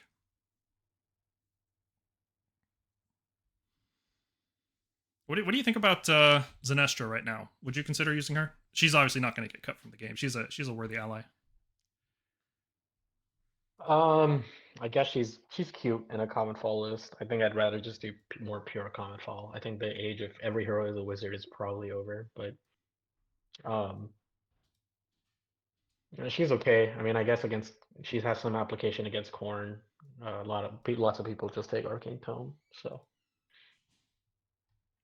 Yeah, when you combo it with Prime and Comet, even her D3 can be deadly. Yeah, and she's like weirdly tanky for some reason. Like, you could stick her with like 5 Liberators and she can just like keep doing mortal wounds and tanking that objective. Yeah, and she's gonna do the ping mortal wounds at the start of the combat phase, and then when she attacks. So if you charge her in on your turn, you activate her first. It's 2d3 mortals right in your face. Yeah, she has a 4-up ward. Just she's gonna keep praying. Like, pretty good. And we come to the last Comet Fall list, which takes both of these kinds of lists, finds the middle ground, and then tries to make it like as well-rounded as possible. This is a list we've been talking about for a while. Cloudy with a Chance of Meteors. I've had great success with this list. Mergonk, you had great success with this list. I think this could be argued to be the best Stormcast list right now, overall. Yep. couple changes I've made to it since the last time we talked about it. I'll go over what's in it first. It's got triple Vexillors and Comet, which I think is the right amount of Comet Fall. You don't over dedicate, but you also have enough in there so that you can drop 2 meteors and a comet, and then that's usually enough to kill most threats or soften things up, and then you can finish them off with the Thunderbolt Volley. After the Vexillors drop the banner, they just become screens effectively. Screens that can heroic action, screens that can easily get onto a corner and be wholly within 6 inches to score, surround, and destroy. Screens that also let you reroll charges near them, which is a nice piece of utility. The Night Vexillors end up being really useful tactical pieces. It's got the standard 4 Tempester, 3 Longstrike, 3 Advocators. I've also fit in 5 Vanguard Hunters. I've managed to find room for 2 Fulminators here, so it's got like a secondary melee threat, so it's actually not too bad in terms of melee. In terms of melee and range, it's average. In terms of mobility, it's average. It's not very fast, but it's also not slow. It's like the middle of the road in everything, but then it's got this 3 Vexillor package on top to kind of push it over the edge. Since the last time you guys saw this list, I've swapped the command trait on the Incantor to Spell Eater because I find Blizzard is great, but I don't want to cast Blizzard. I want to stop my opponent from casting Blizzard. So I'm usually just saving all my dice, all my primal dice for unbinding. My Knight Incantor, I don't want them anywhere in danger. I want them, 30 inches away to unbind, and that's it. So I will just cast Lightning Blast all game long, and if I'm doing that, there's no point in taking Shaman of the Chilled Lands, so I've swapped over to Spell Eater, because there's 1 in 3 chance I can just make my opponent forget a spell, which is cool. If I had 10 more points in this list, I would also take a Deus Arcanum, but unfortunately I don't, and I don't want to drop down to a Knight Arcanum. That just sounds terrible. I do think this is the strongest Stormcast list. It feels like the Evo Strike from 2nd edition. Like, I feel like that's what we've come to with this list. Like, it just ends up being the one, like, all roads of optimization lead back to this. Yeah, I mean, you can kill heroes, and God knows we need to kill heroes in Stormcast. Like, you need to have some ability to like ride past things like 5-up, because we don't have all these cool heroic actions and monstrous rampages to like deny 5-up wards and get past these overlapping buffs and resurrection. So the best thing is to just kill those resurrection pieces, and when it gets to a straight up unit on unit fight, Stormcast win every time. So yeah, if the trick with Stormcast is making sure you hit first, right? Because nothing can really take a hit, even though we've got 3-up saves. It really doesn't matter. You can't afford to take damage with Stormcast. Even losing 1 or 2 Tempesters, your damage drops by 25 to 50%. That's not acceptable. You have to hit first. And killing the heroes helps you do that, which doesn't sound right, but it actually does, because when those units don't have the right support pieces in place, they can't connect and get through your screen and then get to the units that actually matter. So it is this kind of... Like, think of how oppressive Gits is, it's like, would they be as oppressive if, like, the Grot leader couldn't give all of the Grots mortal wounds on 6s, or if Scaregrot couldn't cast, like, all their spells and stuff, Yeah, if it was just the Squigs and nothing else, that army's not that scary. No. It's all the stuff around the Squigs that enables it to be scary, and that's where Comet Fall gets a lot of success, is it denies all the stuff around it, and then when it comes just down to units versus units, Stormcast units are straight up better than every other army's units. Well, maybe not OBR, but that's a different discussion. Yeah. But yeah, I've had great success. You took this to LVO and Adepticon, right? Mm-hmm. Are there any changes you'd make? 5-1.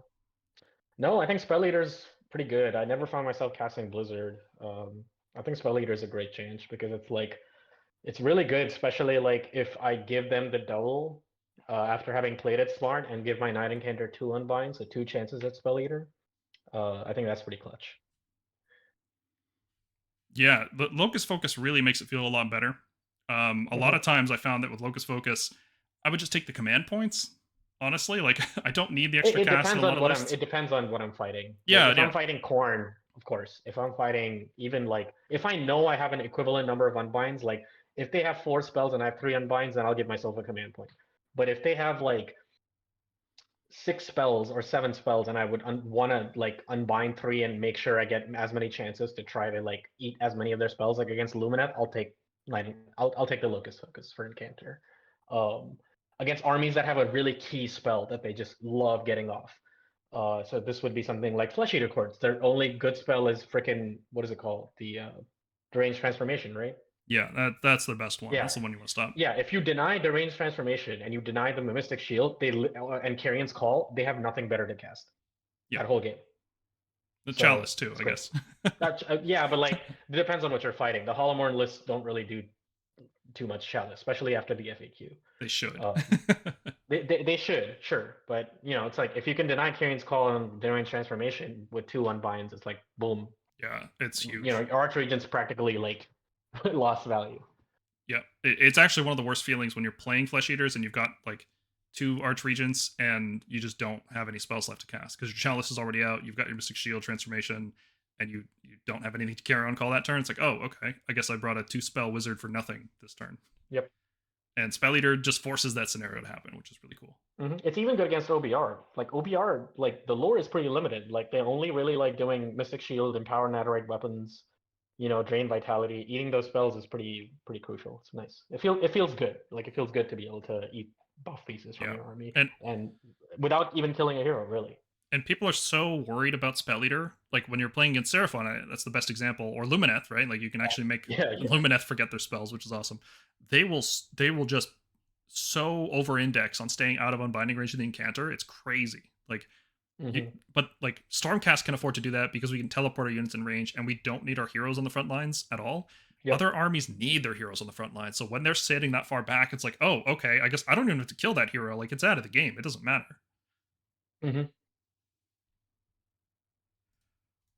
All right, and that will wrap it up for this episode. Thank you, everybody, for watching. This one came a little bit later than the Battlescroll, but we just had a lot of stuff going on our end of things. So it took us a little while to get everybody ready to record it.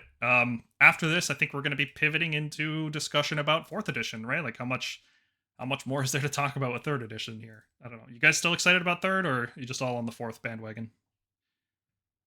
I am pretty sore of 3rd edition, specifically this GHB. We've had it for a year.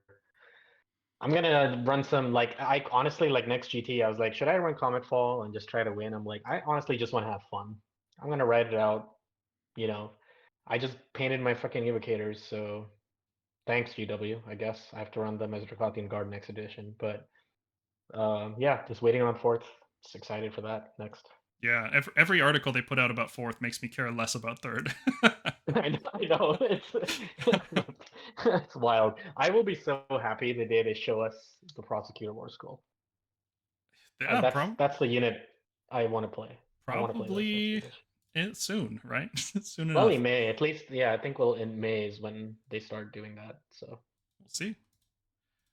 All right, guys, if you think we missed anything or our analysis is lacking, please leave a comment down below the video. If you want to talk about AOS, then join the Stormkeep Discord server. It's the best AOS community, honestly. I've tried a lot. I'm biased, obviously, but ours is the best. We've got this sweet battle reports forum. We've got people posting models, like phenomenal painters, average painters, terrible painters like me and Mergonk. So you can come just style all over us and make us feel jealous. We run community contests. We just finished up painting Vanguard Hunters. We're going to be doing some interesting stuff in May. And we do list building for all armies, not just Stormcast. We've got a lot of dedicated death, chaos, and destruction players in here as well. You can consider supporting the gang by becoming a member on YouTube or joining us on patreon.com/thestormkeep. For $5 a month, you get early access to all our videos, and you get access to the slides that we use in these videos too. Coming up next on the podcast, we're going to try some different topics. Rather than anything specific to 3rd edition, we kind of just want to talk concepts again. Like we used to talk a lot more on concepts on this channel. So I think we're going to cover some topics like movement, winning games, like just why movement is such an important thing. We also want to talk about how to double turn, both offensively and defensively, like how to set up your units in order to take advantage of a double turn. And I'm also considering starting an AOS lore series. So if you guys want to hear more scripted kind of content, if you like the sound of my voice and you'd be interested in hearing some lore for Age of Sigmar, leave us a comment down below. I'm curious to see if people would be interested in something like that. And there's some other stuff that we can't quite talk about yet. So that'll do it for everybody at the Stormkeep. Thank you, and we will see you in 4th edition for more list building. See you guys.